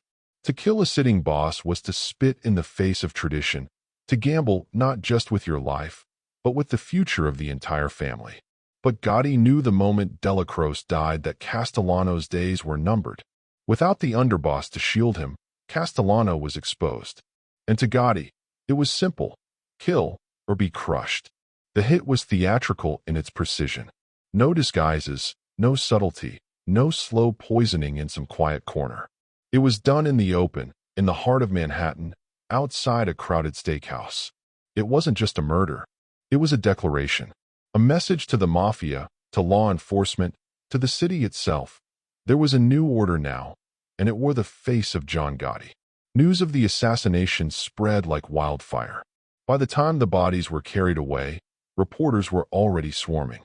Cameras flashed, headlines screamed, the air thick with speculation. Who had dared to kill Big Paul Castellano? Who would be bold enough to strike down the boss of bosses on a crowded street? Inside the Bergen Hunt and Fish Club, Gotti's men waited for word. When it came, the room erupted. Some cheered, some fell silent with awe, all of them knowing the world had changed. Gotti walked in later that night, his expression calm, almost casual, as if he had just returned from an ordinary evening. But everyone there knew the truth. Their leader had just taken the most dangerous gamble in Mafia history, and won. Still, the danger was far from over. The commission, the governing body of the five families, had rules. And those rules did not look kindly on killing a sitting boss without permission. Gotti had risked sparking a war, one that could burn every man and his crew to ashes. But he also knew the commission had limits. Castellano had been unpopular, despised by many. His arrogance, his distance from the street, his disdain for the soldiers who made him rich, it had earned him few friends. In killing him, Gotti hadn't just removed an enemy. He had freed the street soldiers from a leader they never wanted. In the days that followed, fear mingled with exhilaration. Law enforcement scrambled, raiding social clubs, questioning associates, piecing together fragments of information. The FBI watched the Bergen Club closely, certain Gotti was behind the hit but unable, once again, to find a witness willing to talk. On the streets, whispers solidified into certainty. Gotti had done it. He had toppled the boss, and no one dared move against him. But the price of power is never paid just once. Gotti knew eyes were on him, not just from the FBI, but from other families. He had broken tradition. He had dared what few before him had dared. And the question now was whether he could survive the weight of his own ambition. At home, the contrast was striking. His wife and children carried on, the house quiet except for the hum of television and the clatter of dinner plates. To them, he was still father, still husband, still John. But out in the city, he was becoming something else entirely, a figure of legend, a gangster whose rise would be told and retold like a myth. The night of December 16th had sealed his place in Mafia history. With Castellano's blood still staining the sidewalks outside Sparks, John Gotti had seized the throne. But the throne was not a prize. It was a target. Because in the Mafia, killing a boss was only half the battle. Keeping the seat once it's yours, that's the true test. And for John Gotti, that test was only beginning. The cameras were waiting. Not in the shadows, not in the alleys where Mafia bosses once preferred to lurk, but right out in the open, flashing bulbs, rolling film, microphones thrust forward. And stepping into their glare, as if it were his natural stage, was John Gotti. He wore $1,000 Brioni suits that clung to him like armor, silk ties and perfect Windsor knots, polished shoes that reflected the city lights. His hair was slicked back, silver strands gleaming under the bulbs. He moved with a swagger, the limp from his youth hidden beneath confidence. And when he smiled, that sly, defiant smirk, the cameras couldn't look away. This was not the old Mafia. This was not Paul Castellano hiding in a mansion, not Carlo Gambino whispering in smoke-filled rooms. This was spectacle. This was theater.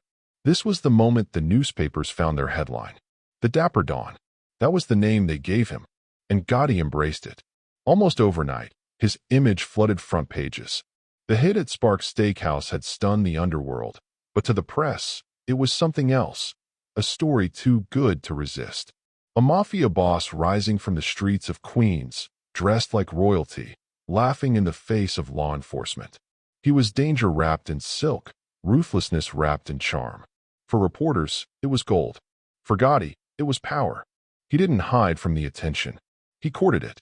Outside the Bergen club, he let cameras linger as he strolled past, his men forming a protective ring, their coats pulled tight against the wind. When reporters shouted questions, he smirked, sometimes tossed a witty remark, sometimes ignored them completely. Either way, he gave them what they wanted, an image, a performance. To the public, he became a paradox. On one hand, a feared Mafia boss who had allegedly ordered the most daring hit in decades. On the other, a figure of fascination, even admiration. People in the neighborhood spoke of him with pride, as if his power somehow lifted their own. Housewives smiled when he passed. Struggling shopkeepers whispered thanks when his men kept trouble off their block. Kids pointed, wide-eyed, as if they were glimpsing a movie star. The press fed it, painting him as larger than life. The Dapper Don who beat charges, who looked immaculate in courtrooms, who laughed at indictments as though they were jokes told for his amusement.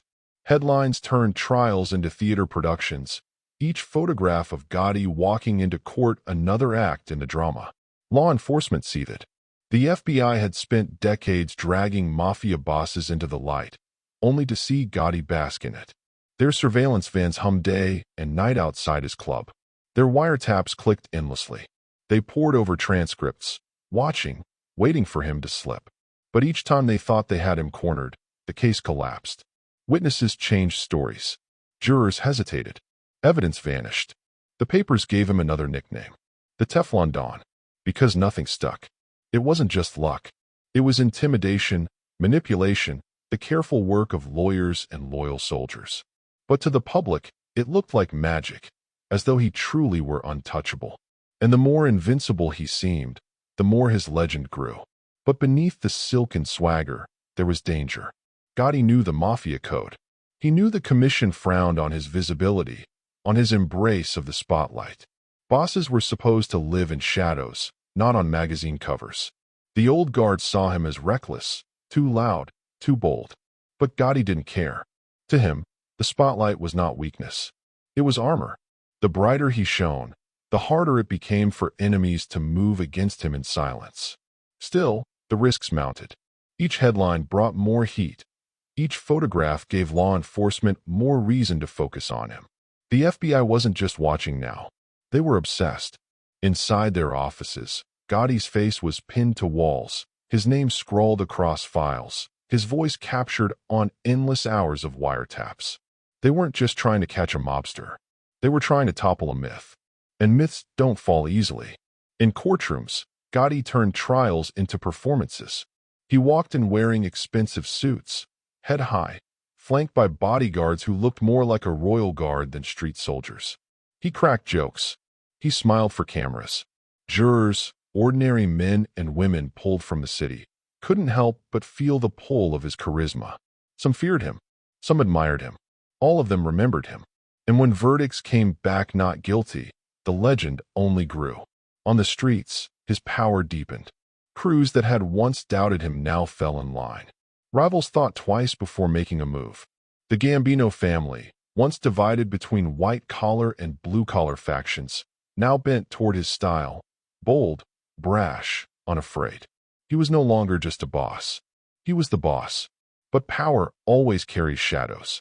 Behind the laughter, behind the smirks, behind the perfectly tailored suits, there was paranoia. The law was circling closer. Informants whispered in the dark. The very attention he craved made him vulnerable. And deep down, he knew it. At home, his family saw the cracks. Long nights at the Bergen club. Sudden bursts of rage when news of another indictment arrived.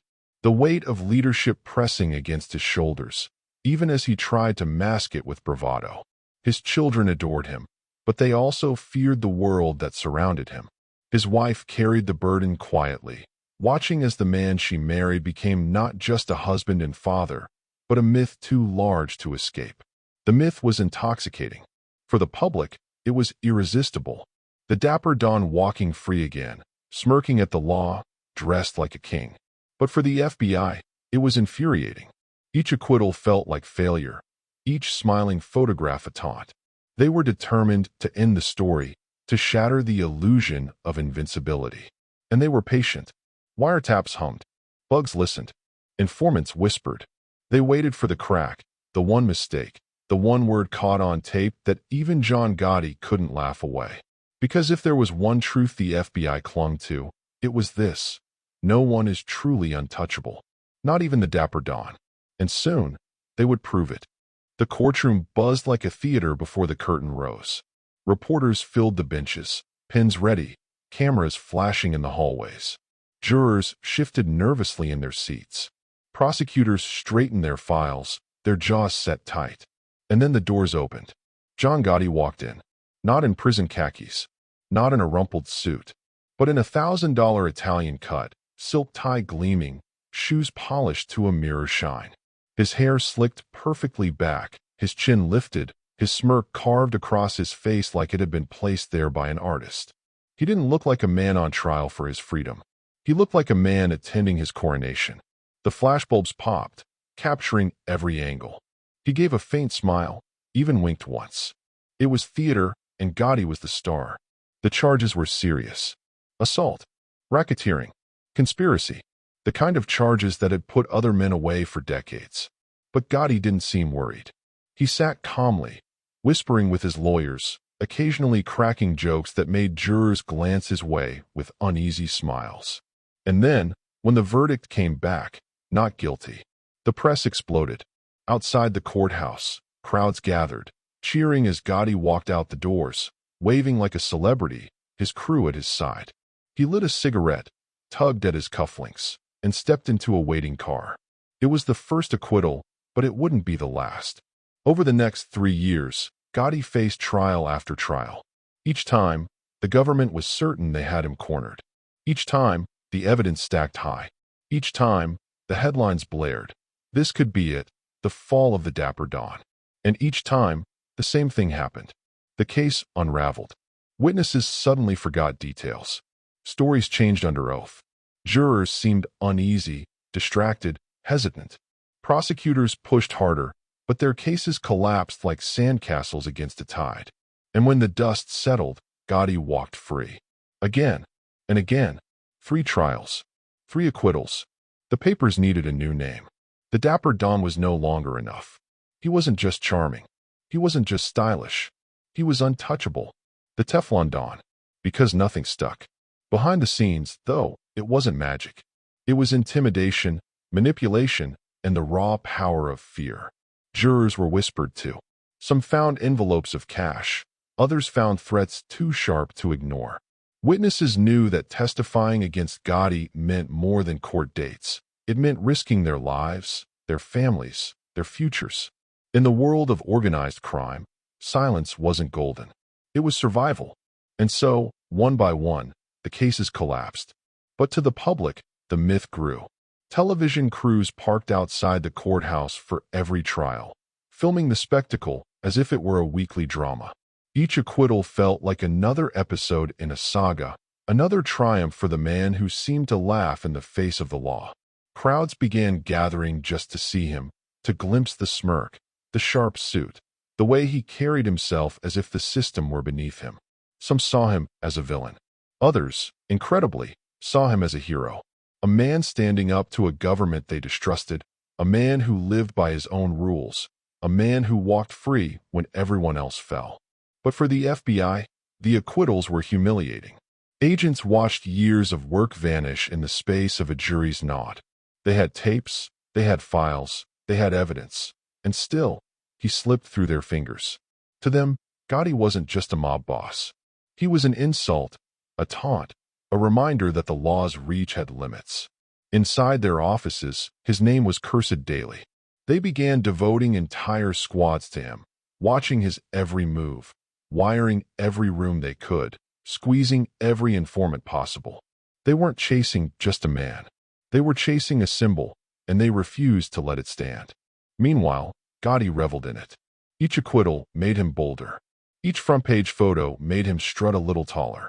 At the Bergen Club, he joked about the government, mocking their failures, turning his trials into punchlines. His crew laughed with him, emboldened by his defiance, intoxicated by his apparent invincibility. But beneath the laughter, there was something darker. Each escape fueled paranoia. Each witness silenced left shadows behind. Each juror swayed left fingerprints of fear. Gotti knew the law wasn't going to stop. He knew the FBI was circling closer each time. And no matter how polished the suits, no matter how sharp the smile, the pressure was building. Still, he leaned into the myth. He walked through Queens like a king, neighbors smiling nervously as he passed, children whispering his name with awe. At restaurants, he commanded attention. Waiters bent over backward, patrons watched from their tables. He was danger and glamour rolled into one. The three acquittals weren't just victories. They were advertisements. To the underworld, Gotti's name now carried the weight of legend. Men wanted to be near him, to work under him, to bask in the aura of a man who seemed above the law. He was no longer just a boss. He was the boss. But legends come at a cost. The commission, the governing council of the five families, frowned at his visibility, his theatrics, his willingness to mock the law so publicly. They had survived for decades by staying in shadows. Gotti, with his silk ties and flashing grin, was dragging them into the spotlight. And in the shadows, resentment grew. Rival bosses whispered. Old allies questioned. Even inside his own family, there were doubts. Could anyone really stay untouchable forever? The FBI was asking the same question. And unlike the public, they weren't charmed. They weren't dazzled by the suits or the smirk. They wanted the Teflon Don to crack. And quietly, patiently, they were building a case not even John Gotti could laugh away. But Gotti didn't see cracks. He saw triumphs. He saw the spotlight and believed it was his armor. He had walked free 3 times, each time stronger than before. To him, the message was clear. The law couldn't touch him. The world was his.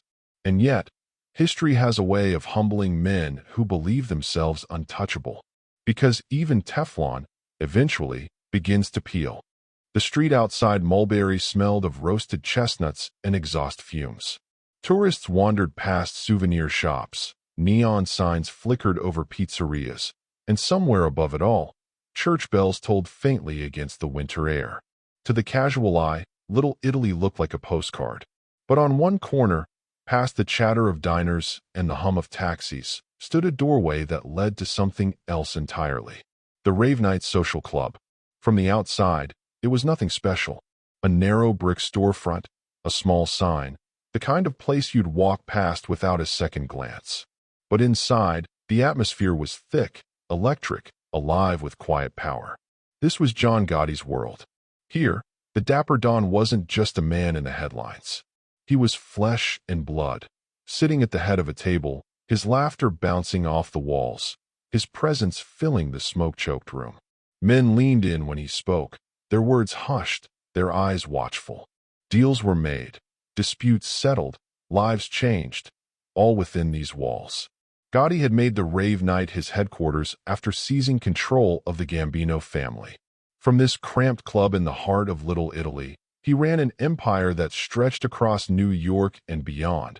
Racketeering, gambling, construction, extortion, loan sharking. Money poured in like water through hidden channels, flooding envelopes that moved across tables and into his pockets. But it wasn't just business.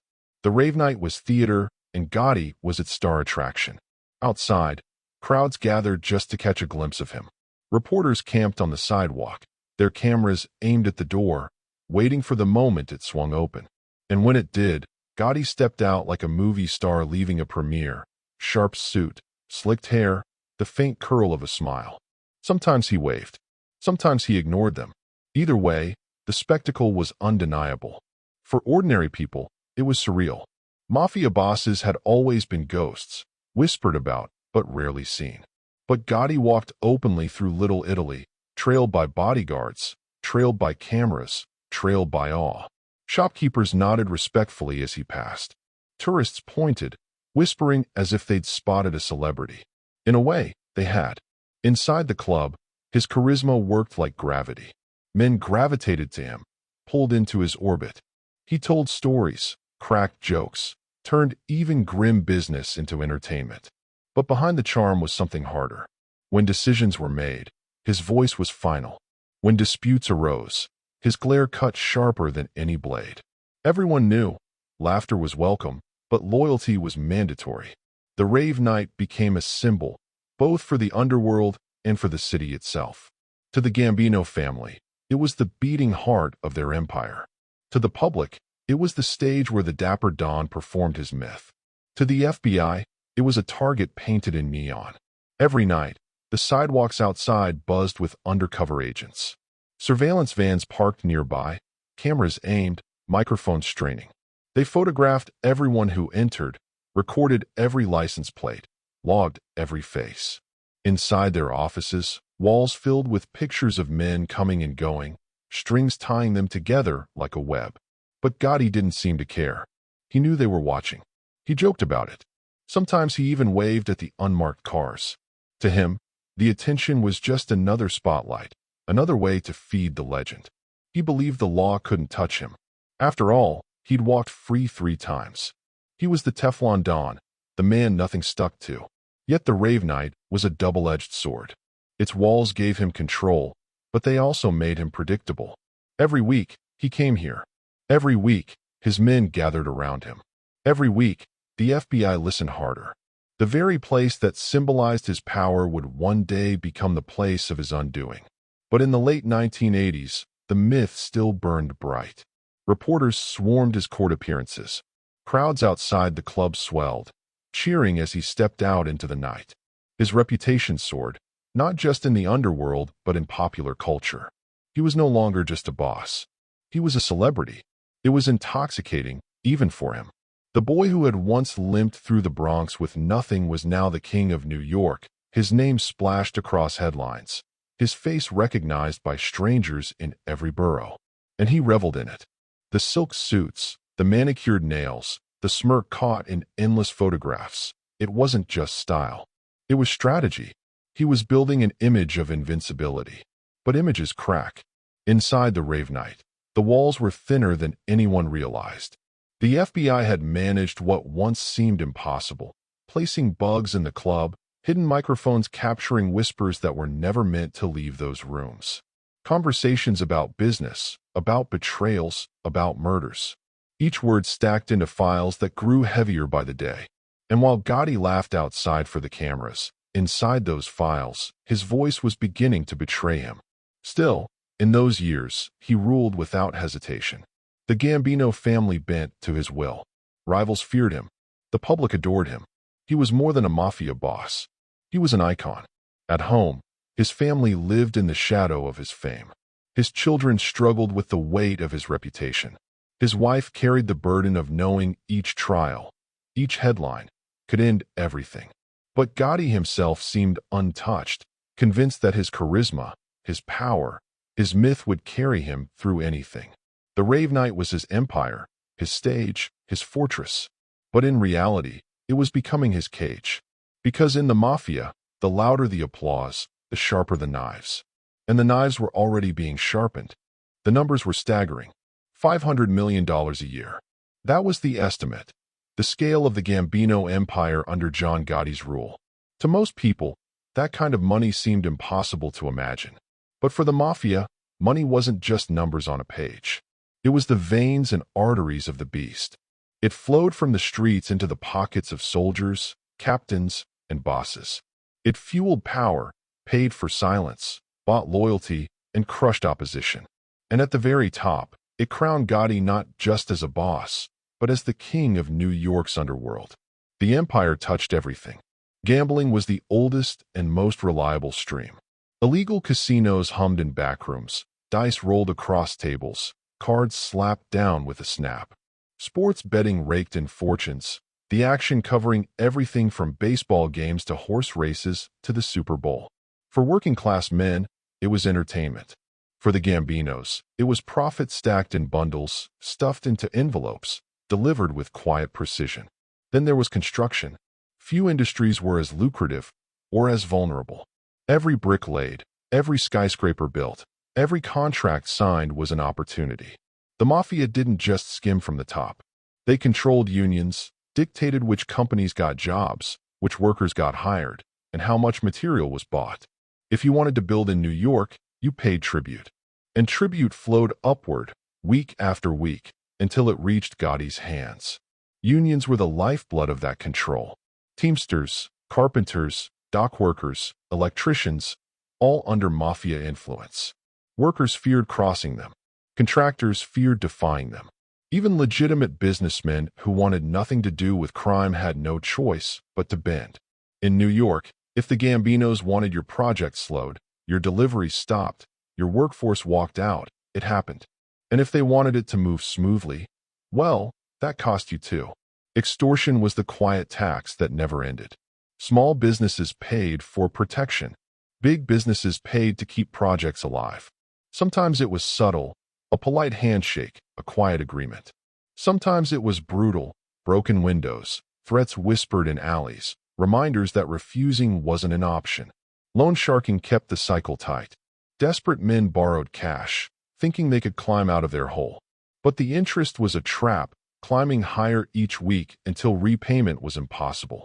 Debtors were squeezed, businesses swallowed, lives broken. And every dollar of suffering fattened the empire. Together, it was a machine. A vast, humming machine that generated hundreds of millions each year. 5 families shared the city, but the Gambinos were the crown jewel, the wealthiest and most powerful. And Gotti, with his charisma and ruthless discipline, sat on the throne. But power wasn't just in money. It was in presence. Gotti's rule wasn't hidden in shadows like bosses before him. He flaunted it. He walked the streets in tailored suits, sat at restaurants where cameras flashed, laughed openly while law enforcement watched helplessly. To the public, he was the Dapper Don, the man who lived like a movie star. To the underworld, he was the Teflon Don, the man who seemed untouchable.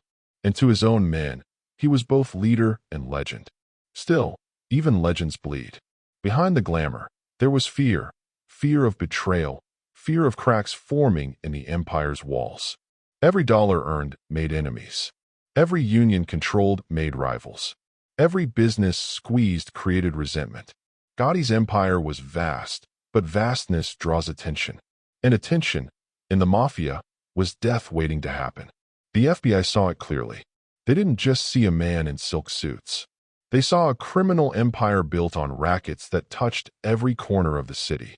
They knew every skyscraper was stained with Mafia fingerprints, every union meeting shadowed by mob influence.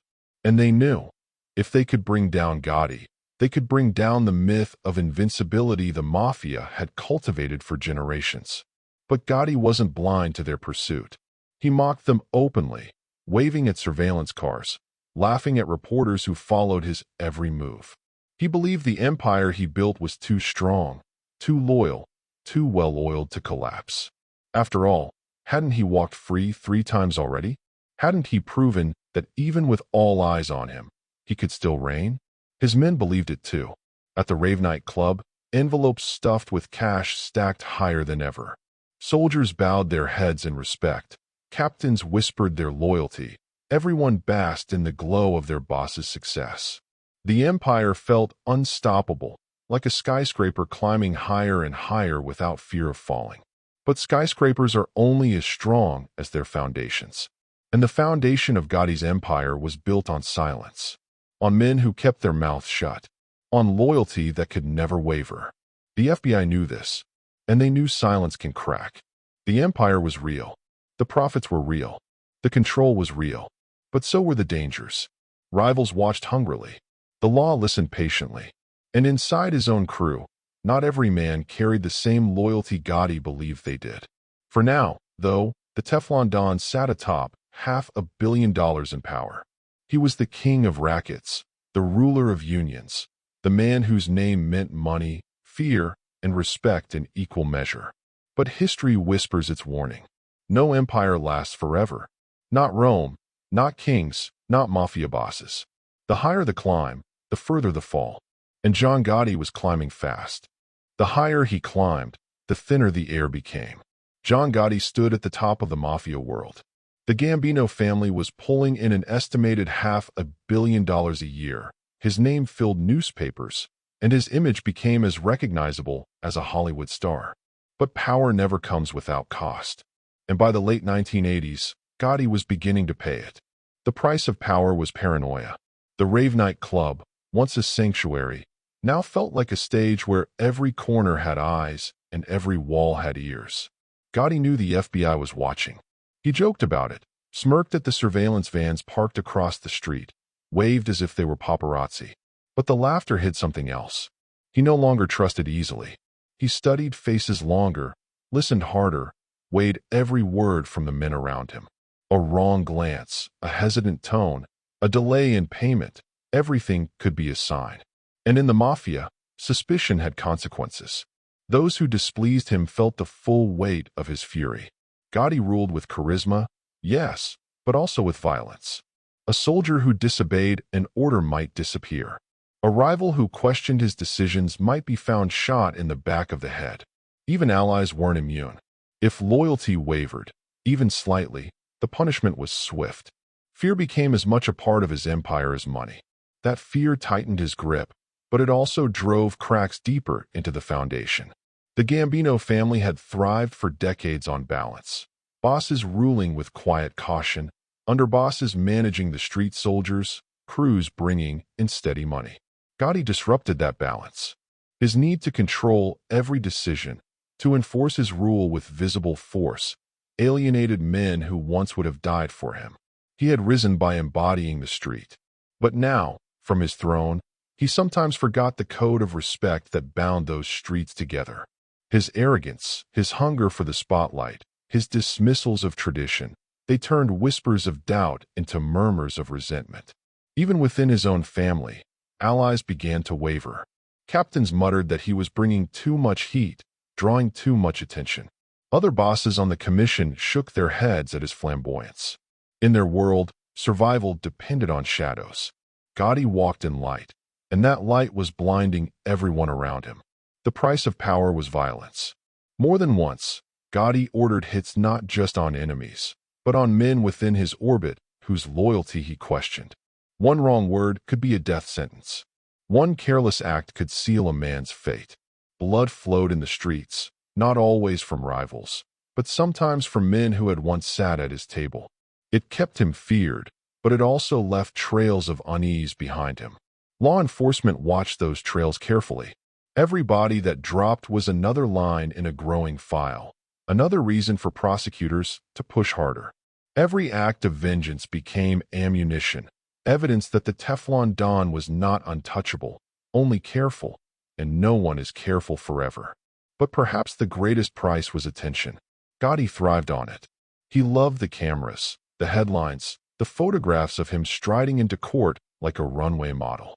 To the public, he was an outlaw king, defiant and untouchable. To his enemies, he was a symbol of arrogance, daring them to bring him down. And they would try. The FBI's obsession deepened. Bugs were planted, informants cultivated, surveillance stretched around the clock. They weren't just gathering evidence anymore. They were dismantling the myth. To them, every smile outside the courthouse was a slap in the face. Every acquittal was a personal insult. And they were determined to make sure the next case didn't end the same way. But Gotti couldn't resist himself. He flaunted power at restaurants, strutted through Little Italy, entertained reporters outside the rave night, as if he were a celebrity hosting fans. Each appearance fed his ego, but it also painted a larger target on his back. The Mafia had always lived by a code of invisibility. Gotti shattered it every time he straightened his cufflinks for the cameras. The paradox defined him. His charisma won loyalty. His arrogance bred resentment.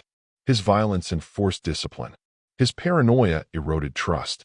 He was both king and executioner, adored and feared, cheered and despised.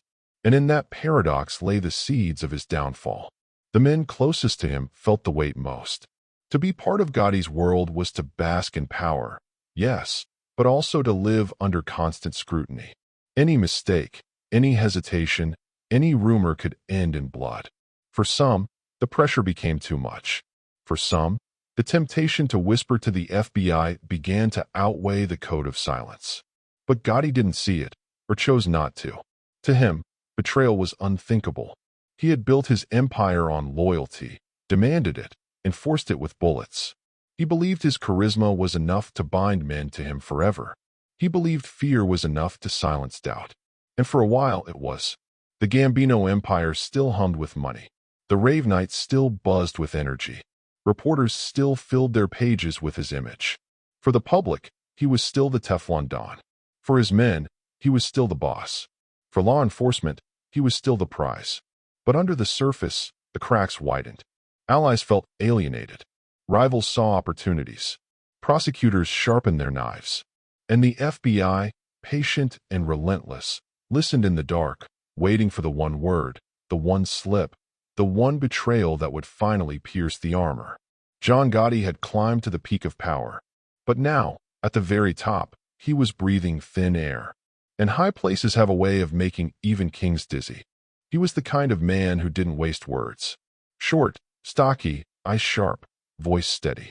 Where Gotti thrived on charisma, laughter, and spotlight, Sammy Gravano lived in silence, in shadows, in the certainty that action spoke louder than any headline. They called him the Bull. To the outside world, Gravano barely registered. He wasn't photographed strutting in silk suits. He didn't smirk for cameras outside courthouses. But within the Mafia, his reputation was iron. He was a killer, an enforcer, a man who got things done when others hesitated. If Gotti was the face of the Gambino family, Gravano was the steel in its spine. Together, they made a dangerous pair. After the Sparks Steakhouse hit, when Gotti seized the throne, Gravano became his underboss. It was a partnership built on loyalty and fear, ambition and necessity. Gotti needed someone ruthless enough to enforce discipline, someone whose word carried weight with the rank and file. Gravano needed a leader bold enough to rewrite the rules. For years, the partnership thrived. Sammy was no dreamer. He didn't chase fame. He didn't crave applause. His gift was discipline, the ability to listen, calculate, and act without hesitation. If someone needed to be silenced, Sammy gave the order. If a soldier wavered, Sammy straightened him out.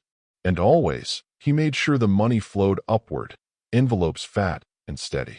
But there was more than just loyalty. Sammy admired Gotti, at least in the beginning.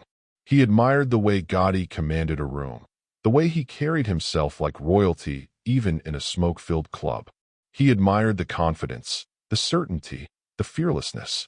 Together, they built the Gambino empire higher, richer, more powerful than it had ever been. Yet admiration has limits. As the years passed, Gravano began to notice the cracks. Gotti's arrogance grew. His obsession with publicity, with cameras, with the myth of the Dapper Don, it all drew heat. Heat that men like Gravano hated. To Sammy, the Mafia was supposed to be invisible. Power was supposed to be quiet, not splashed across the front page. Each newspaper photo, each courtroom smirk, each headline that called Gotti untouchable felt like a spotlight pointed not just at him, but at everyone in the family. And then there were the conversations. Inside the Rave Night Club, Gotti talked freely, sometimes too freely. He criticized his men, even Gravano himself. He complained about mistakes, blamed others when things went wrong. What he didn't know was that the FBI had planted bugs, capturing his every word. And those words, careless and sharp, began to fracture the trust between boss and underboss. Sammy heard the tapes, heard Gotti's voice dismissing him, blaming him, undercutting him behind his back. To a man like Gravano, who lived by loyalty, it was a wound deeper than any bullet. He had killed for Gotti. He had enforced for him. He had kept the empire strong. And in return, he heard his name used as a scapegoat. The bond between them, once iron, began to rust. Still, for the outside world, they looked inseparable. Gravano sat at Gotti's side, a steady presence, the quiet enforcer next to the flamboyant boss. Together they ran rackets, controlled unions, ordered hits, kept the Gambino name feared across the city. But inside, doubts grew. Each meeting, each whisper, each FBI leak added to the weight pressing against Gravano's loyalty. By the early 90s, that weight became unbearable. The FBI had what they needed. The bugs inside the Rave Night captured more than jokes and bravado. They captured evidence of murders, extortion, racketeering. And in those tapes, Gotti's voice painted Gravano as the fall guy. Prosecutors saw their opening. In 1991, Gotti and Gravano were indicted together, locked in cells, awaiting trial. For the first time, the myth of the Teflon Don looked fragile. And for Gravano, sitting alone in a concrete cell, the choice became clear. He could stay loyal, stay silent, and face life behind bars, or worse. Or he could speak. It was the unthinkable. In Cosa Nostra, betrayal was the greatest sin. The oath of omerta, the vow of silence, was sacred. Breaking it meant death, dishonor, erasure. But Sammy Gravano wasn't thinking about honor anymore. He was thinking about survival. And so the bull broke the code. He agreed to testify against Gotti. The news sent shockwaves through the underworld. If Gravano, the underboss, the enforcer, the man who had lived and killed by the code, could flip, then no one was safe. The myth of Mafia loyalty cracked wide open. Fear spread through the 5 families. If Sammy could betray Gotti, anyone could betray anyone. For prosecutors, it was a gift. Gravano gave them details, dates, names.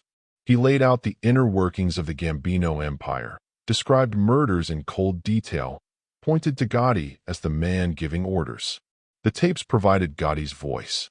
Gravano provided the knife to twist it in deeper. For Gotti, it was the ultimate betrayal. The man he had trusted, elevated, relied on, now sat in a witness chair, testifying against him. In court, Gotti's smirk faded. For once, the cameras didn't capture arrogance. They captured fury, disbelief, the realization that even the Teflon Don could be undone. The bond was shattered, the empire fractured, the myth collapsing. But betrayal doesn't end in a single moment. It lingers, spreads, reshapes everything around it. Gravano's testimony didn't just target Gotti. It tore holes in the entire fabric of the Mafia, showing the world that even the most loyal soldier could turn. And in that betrayal lay the beginning of the end. Because once the bull spoke, the Teflon began to peel. It began with a whisper, not in the club itself, not among Gotti's men, but in the quiet offices of the FBI, where agents stared at photographs of Mulberry Street and plotted their move. For years, they had watched the Rave Night Social Club, cameras snapping license plates, microphones straining from across the street. But surveillance from the outside only told them who came and went. It didn't capture the words, the decisions, the orders. If they wanted to bring down John Gotti, they needed something stronger. They needed his voice. And so, in late 1989, the FBI took a risk that bordered on madness. They went inside. One cold night, when the club was empty, agents slipped through the doorway. Tools in hand, nerves tight as wire, they searched for the right places. Behind a wall panel, inside the wiring, underneath a couch cushion where Gotti liked to sit. Each bug was no larger than a coin, but its potential was enormous. If discovered, it could mean exposure, even death. But if it worked, it could do what years of trials and indictments had failed to accomplish. They planted the microphones and walked out, leaving behind silence. The next day, the silence broke. Inside the rave night, the familiar scene unfolded, cigarette smoke curling through the air, soldiers crowding around tables, laughter and whispers mixing in the haze. And in the middle of it all, John Gotti. Suited, polished, confident. He leaned back in his chair, talked freely, his voice cutting through the static like a blade. The bugs caught it all. Conversations about business, rackets in construction, unions, gambling, complaints about men who had failed him, praise for those who delivered. And then, darker words, discussions of murders, names spoken aloud, orders hinted, implied, confirmed. The FBI listened in their van parked nearby, headphones pressed tight, hearts racing. For the first time, they had the boss not as a rumor, not as a headline, but in his own voice. Not whispers from an informant, not speculation in a report. His voice. For prosecutors, it was gold. For the FBI, it was vindication. For Gotti, it was the beginning of the end. But he didn't know it. Not yet. He carried on at the rave night as if nothing had changed. Each night he held court, surrounded by loyalists, telling stories, settling disputes. To him, the club was safe, a fortress where the rules of the street still held. Men came and went, kissing his hand, pledging loyalty, handing over envelopes fat with cash. He trusted the walls. But the walls were listening. The tapes piled up. Hour after hour of Gotti talking, strategizing, criticizing. And in those words, cracks appeared. He blamed Sammy Gravano for mistakes. He mocked allies. He admitted knowledge of murders. The kind of admissions that in court could slice through any defense. Gravano, hearing those tapes later, felt the betrayal like a punch. He had been loyal, ruthless, dependable. And yet, in the safety of the rave night, Gotti had painted him as the scapegoat. It was a wound that would fester, a wound that would drive him into the arms of prosecutors when the time came. The irony was brutal.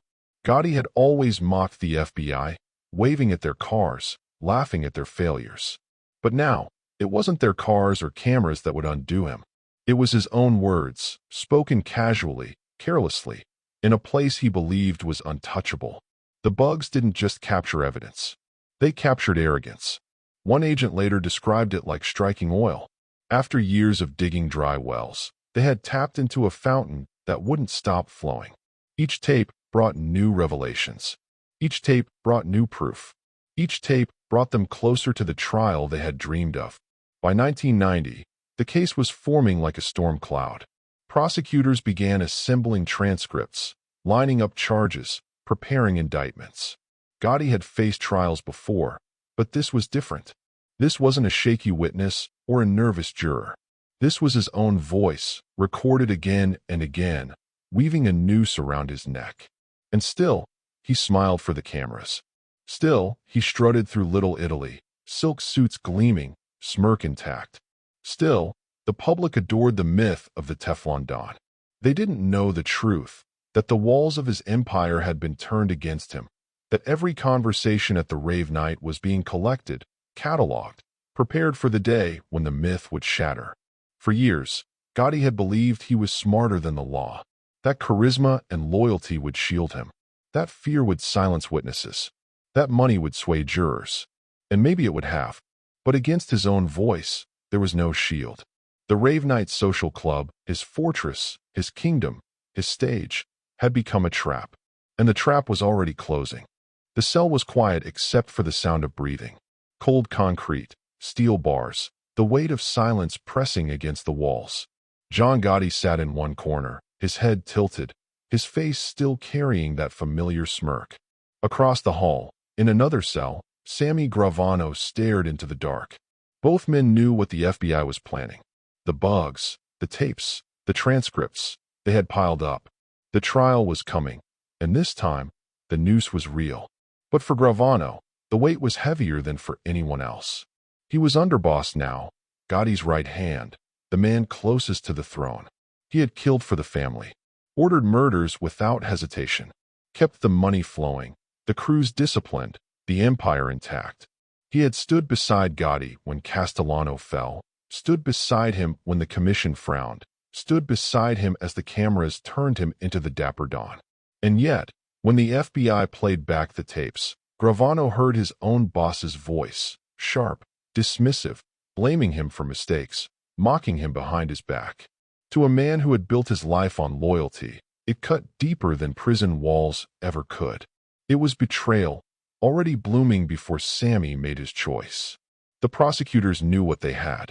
The tapes alone were strong, but with Gravano's testimony, the case would become iron.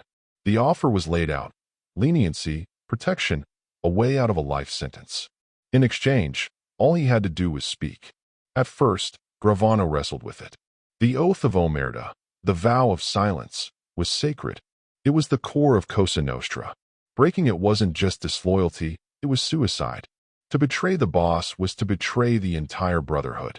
It meant exile, disgrace, and a target on his back forever. But then came the memory of Gotti's words on those tapes. The way he pushed blame on his Sammy. The way he spoke his name not with loyalty, but with contempt. Gravano thought of the years he had bled for the family, the friends he had buried, the lives he had taken at Gotti's command.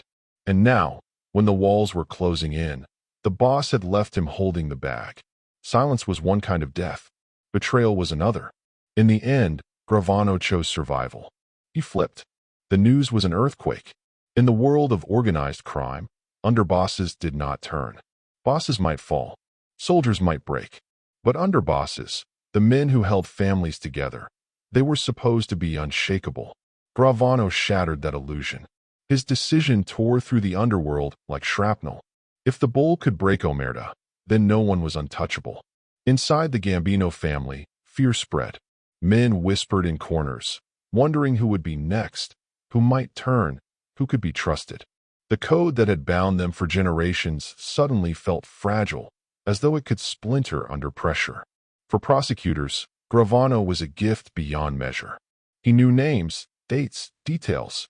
He had sat at the highest tables, heard the darkest conversations, pulled the trigger on the family's dirtiest work. He didn't just bring evidence. He brought context. He gave jurors a guide through the labyrinth of Mafia life, showing them exactly how the machine worked and how John Gotti sat at the top of it. When Gotti learned the truth, fury erupted. The smirk that had carried him through trial after trial vanished. The betrayal struck deeper than any FBI investigation. To be taken down by the government was one thing. To be betrayed by his underboss, his enforcer, his partner, his brother-in-arms, that was unthinkable. And yet, here it was. Gravano sat in the witness chair, calm, steady, speaking with the same bluntness that had earned him the nickname Bull. He recounted murders. He explained rackets. He pointed directly at Gotti, placing him at the center of decisions, the author of orders. His voice was the blade prosecutors had been waiting to wield. For jurors, the effect was devastating. This wasn't rumor. This wasn't speculation. This was an insider, a man who had lived it, painting the picture with brutal detail. And when paired with the FBI's tapes, the narrative was undeniable. Gotti's own words, Gravano's steady testimony. Together, they pierced through the myth of Teflon. On the streets, the betrayal was met with shock and silence. Old-timers shook their heads. Younger soldiers felt the ground shift beneath them. The rules of Cosa Nostra had always been clear. The oath was for life. But Gravano had shown that life could be bargained, traded, rewritten. The betrayal didn't just doom Gotti. It fractured the very idea of Mafia loyalty. But in the courtroom, none of that mattered. What mattered was the evidence, and Gravano gave it in abundance. Names of the dead, orders given, meetings held, money collected, murders approved. He laid it bare, piece by piece, until the picture was complete. And sitting at the defense table, John Gotti could do nothing but listen. For years, he had believed in his own myth, the Dapper Don, the Teflon Don, the man who couldn't be touched. But now, the myth was peeling away, replaced by something colder. The cameras still flashed, but the smirk no longer carried the same weight. The jury wasn't dazzled. The prosecutors weren't intimidated. And the man who had once been his closest ally was now his executioner, wielding words instead of bullets. The betrayal was complete. But the trial was still ahead. And with it, the final question: could even John Gotti survive this? The courtroom was silent. Not the silence of peace, but the silence that comes before a storm. Reporters filled every seat. Sketch artists' pencils hovered, ready. Prosecutors shuffled papers, hearts pounding. Jurors stared straight ahead, their faces tight, their knuckles white.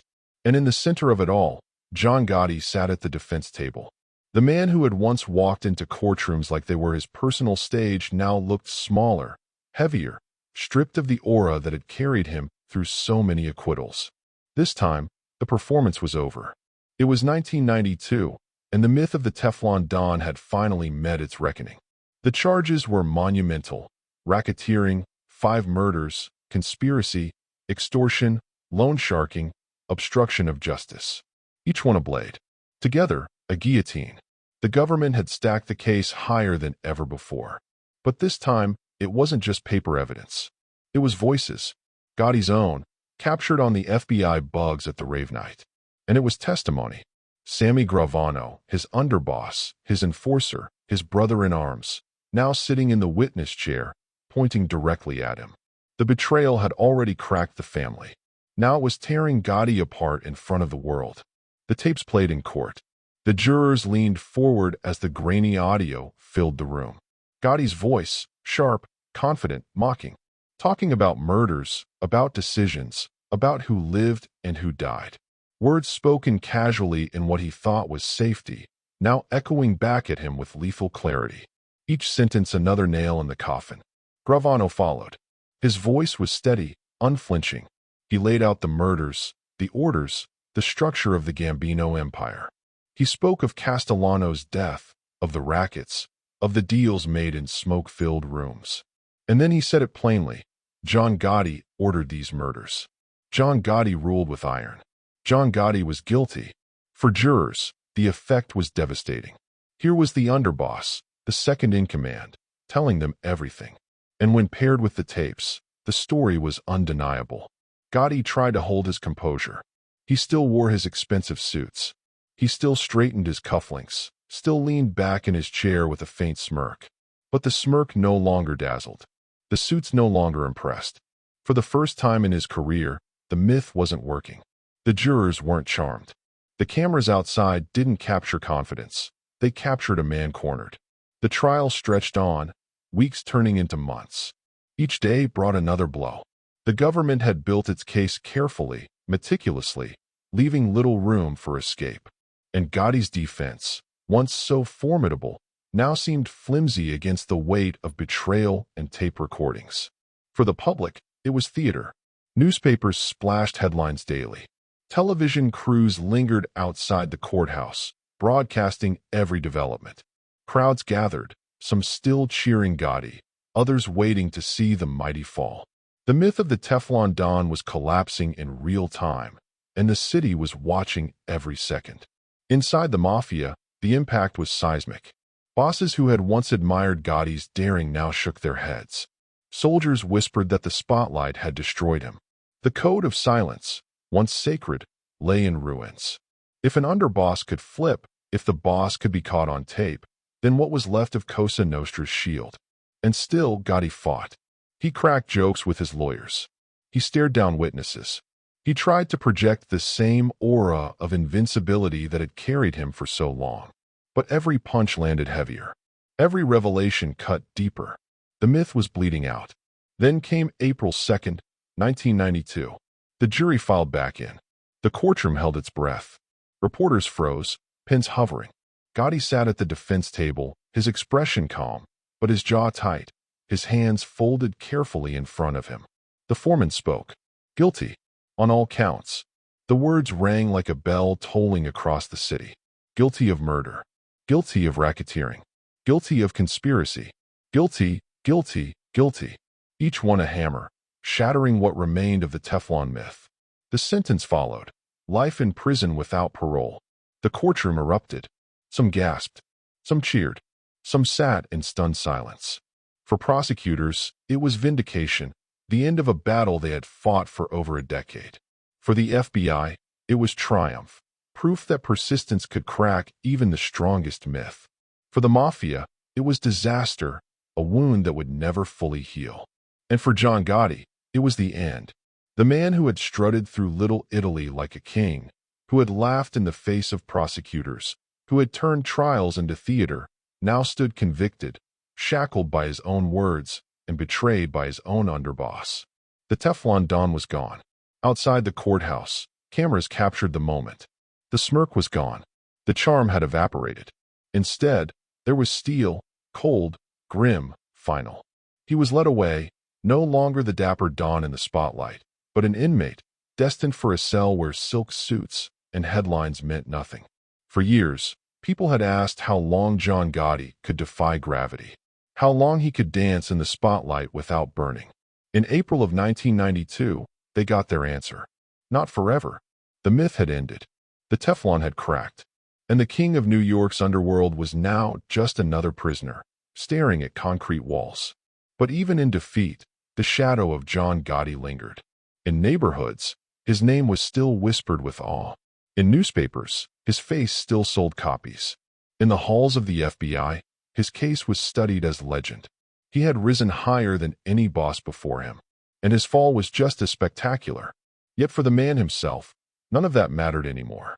Because no matter how bright the legend burned, it was over, and the cell door was already closing. The clang of steel echoed through the corridor. Heavy doors groaned open, then slammed shut behind him.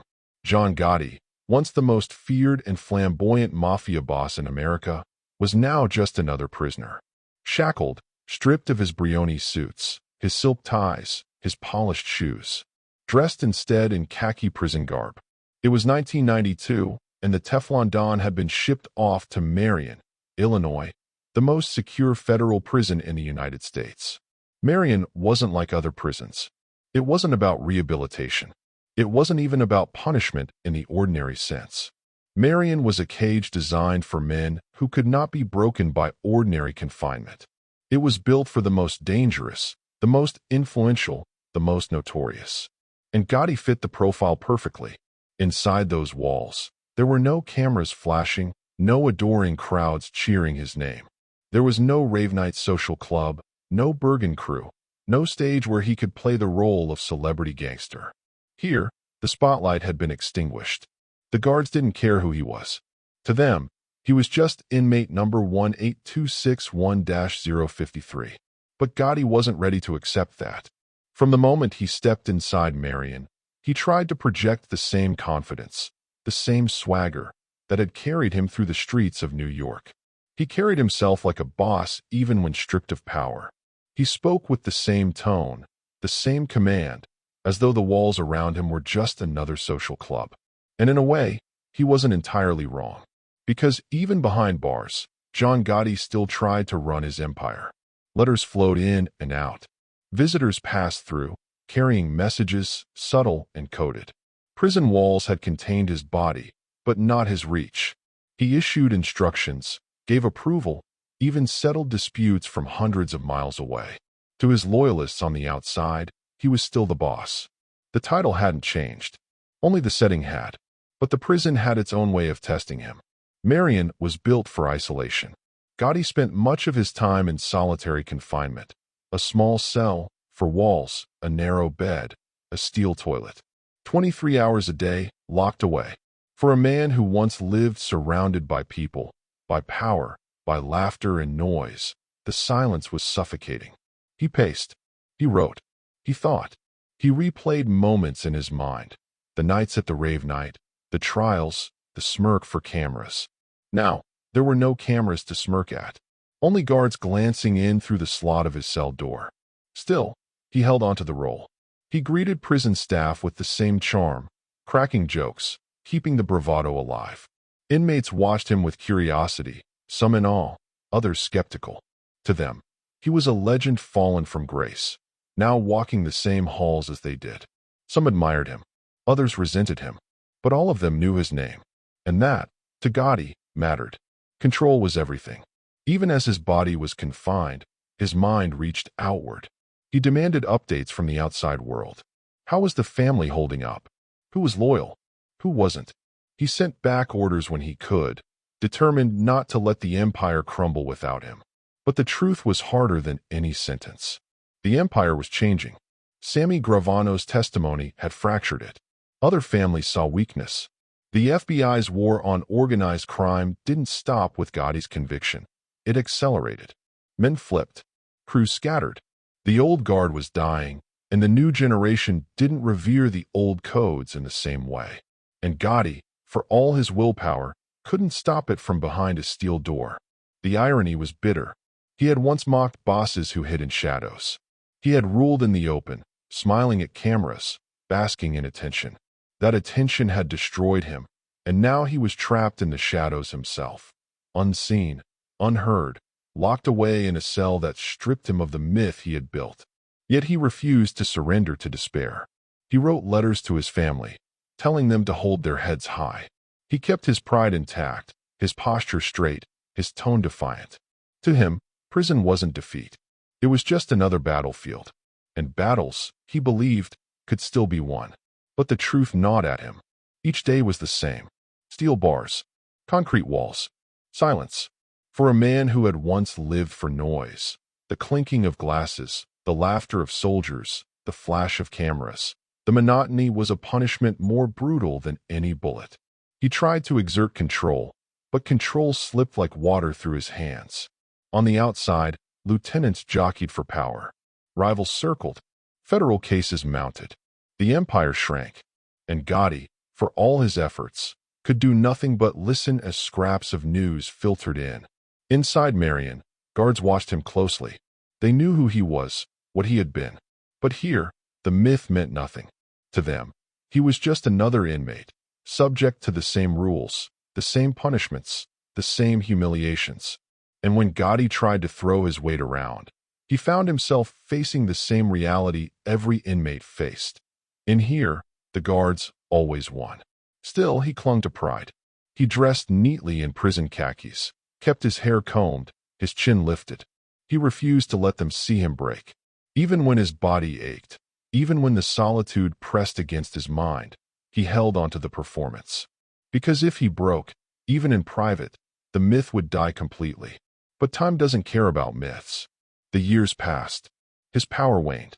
His influence faded. The empire he had built with blood and charisma slipped further and further out of his grasp. And slowly, inevitably, even John Gotti had to face the truth. No matter how strong the legend, no matter how sharp the suits, no matter how powerful the empire, the walls of Marion were stronger. The Teflon Don was gone. What remained was a man, locked in a cell, clinging to control that was already slipping away. And the walls were closing in. The voice that once filled rooms was gone. By the late 1990s, John Gotti's body had begun betraying him.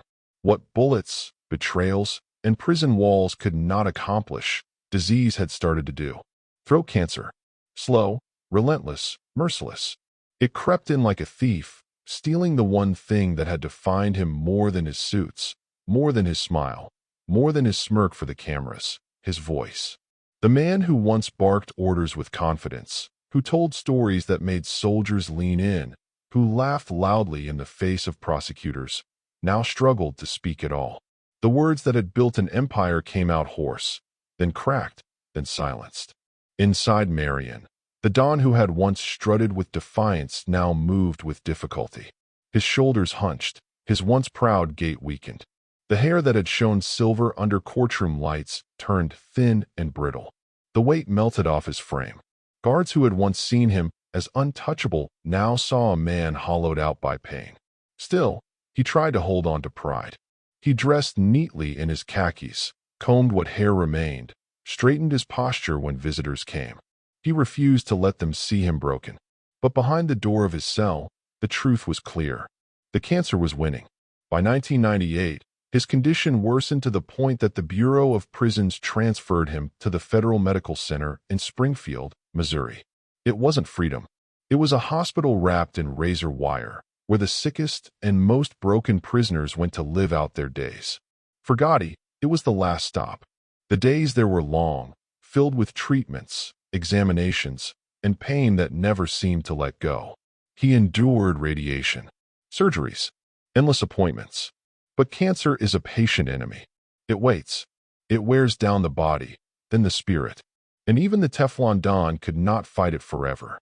His family came to see him, traveling hundreds of miles, walking through metal detectors, past guards, into the sterile halls of a prison hospital. For them, it was a haunting contrast. The man who had once been the center of their world, larger than life, now looked frail, diminished. His voice was a whisper. His laughter was gone. His hands, once steady with power, now trembled from weakness. Yet even in those visits, he tried to project strength. He told his children to hold their heads high, to be proud. He reassured his wife, even as pain carved lines into his face. He played the role he had always played, the boss, the father, the man who could not be defeated. But everyone in that room could see the truth. By 2001, his condition had deteriorated beyond repair. The cancer spread. The treatments failed.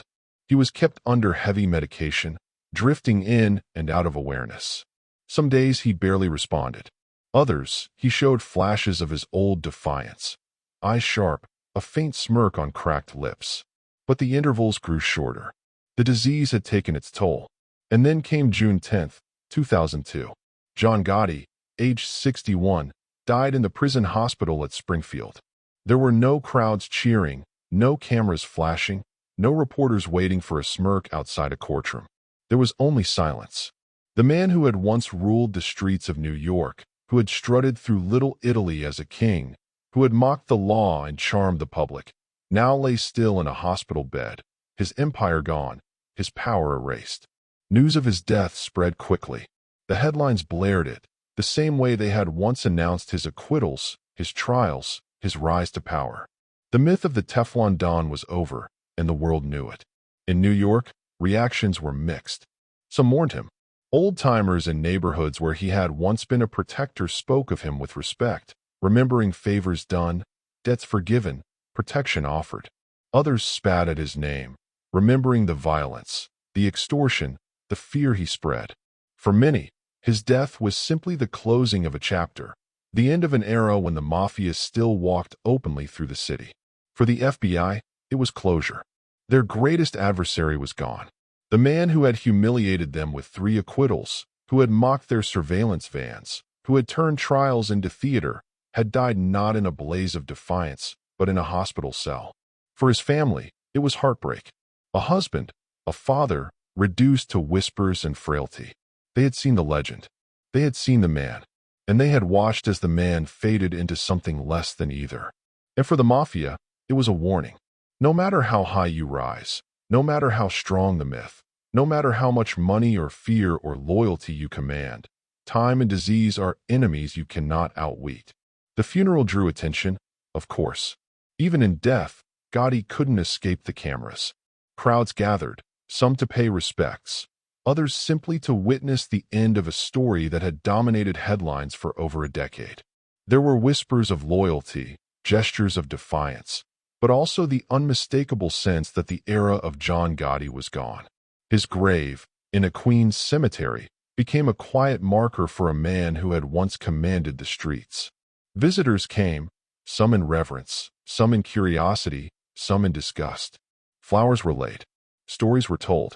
But the myth, for all its brightness, had dimmed. And yet, even as the years passed, his shadow lingered. Books were written, documentaries filmed. His name still carried weight, his face still recognizable. The Dapper Don, the Teflon Don, the man who rose higher than anyone thought possible and fell just as hard. But in the end, none of that mattered. Because when the cell door closes for the last time, when the body weakens beyond saving, when the disease consumes everything, even the strongest myth crumbles. And all that remains is silence. Legends rarely die clean.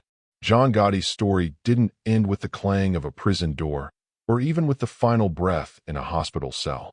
It lingered. It seeped into the cracks of New York's sidewalks, into the whispers of Little Italy, into the ink of newspapers and the glow of television screens.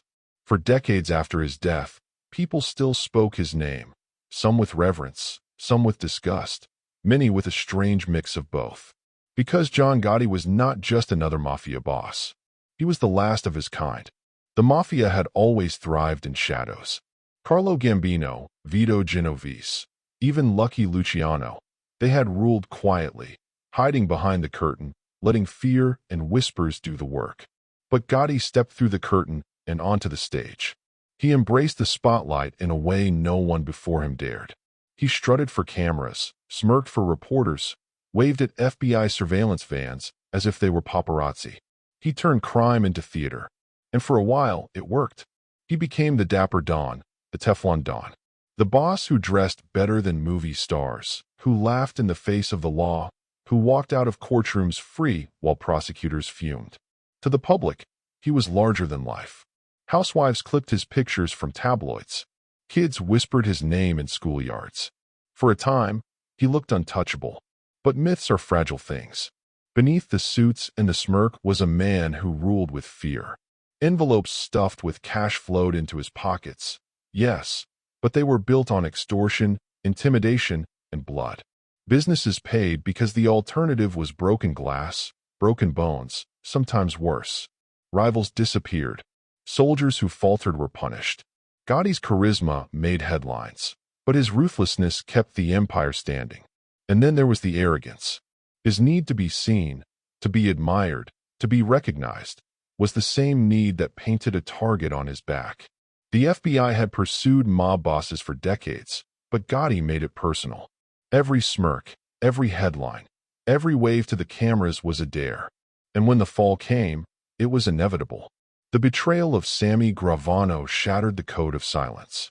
The FBI tapes destroyed the myth of Teflon. The conviction ended the illusion of invincibility. Gotti had risen higher than any boss before him, and fallen just as hard. But still, the legacy remained complicated. To many in New York's neighborhoods, he was remembered with a strange fondness. He paid for neighbors' medical bills, handed out cash at Christmas, made sure streets were safe from petty crime. Some saw him as a protector, a man who gave dignity to working-class Italians in a city that often looked down on them. They remembered him not as a criminal, but as a kind of outlaw king. To others, he was nothing more than a thug in a $1,000 suit. A man who spread fear, who destroyed lives with extortion and loan sharking, who left bodies in his wake. They saw the glamour as an illusion, a mask that hid the cruelty beneath. Both were true. That was John Gotti's legacy, contradiction, fear and admiration, respect and resentment. A myth and a man, both real, both flawed. He was, in many ways, the last Mafia boss of an old world. After his fall, the Mafia itself changed. The FBI's war intensified. Wiretaps, surveillance, prosecutions, one by one, families weakened. The days of bosses living openly, shaking hands on Mulberry Street, laughing for cameras, those days ended with Gotti. In his rise, he showed what ambition and charisma could do. In his fall, he showed what arrogance and betrayal would always bring. Even now, his story holds power because it reflects something deeper. The myth of invincibility, the hunger for respect, the belief that one man can bend the world to his will. It's the same myth that fuels kings, dictators, celebrities. And like them, Gotti's myth was shattered not by rivals or bullets, but by time, by truth, by inevitability. In the end, the Teflon Don was not untouchable. He was human, vulnerable, mortal, but the legend still lingers. Walk down Mulberry Street today, and you'll still hear his name. Read the tabloids of the 1980s and 90s, and his face still leaps off the page. Watch crime documentaries, and his smirk still haunts the screen. He has become part of New York's story, not just its criminal history, but its culture, its mythology. And that may be his truest legacy. Not the money, not the murders, not the empire, but the story. The way he made people look, stare, wonder. The way he blurred the line between gangster and celebrity, between outlaw and icon. John Gotti was the last Mafia boss to live in the spotlight, the last to turn crime into theater, the last to make the streets of New York his stage. His rise was dazzling, his reign intoxicating, his fall devastating. Fear, respect, downfall. The Teflon Don, a man who believed he could never be touched, a man who proved, in the end, that everyone can.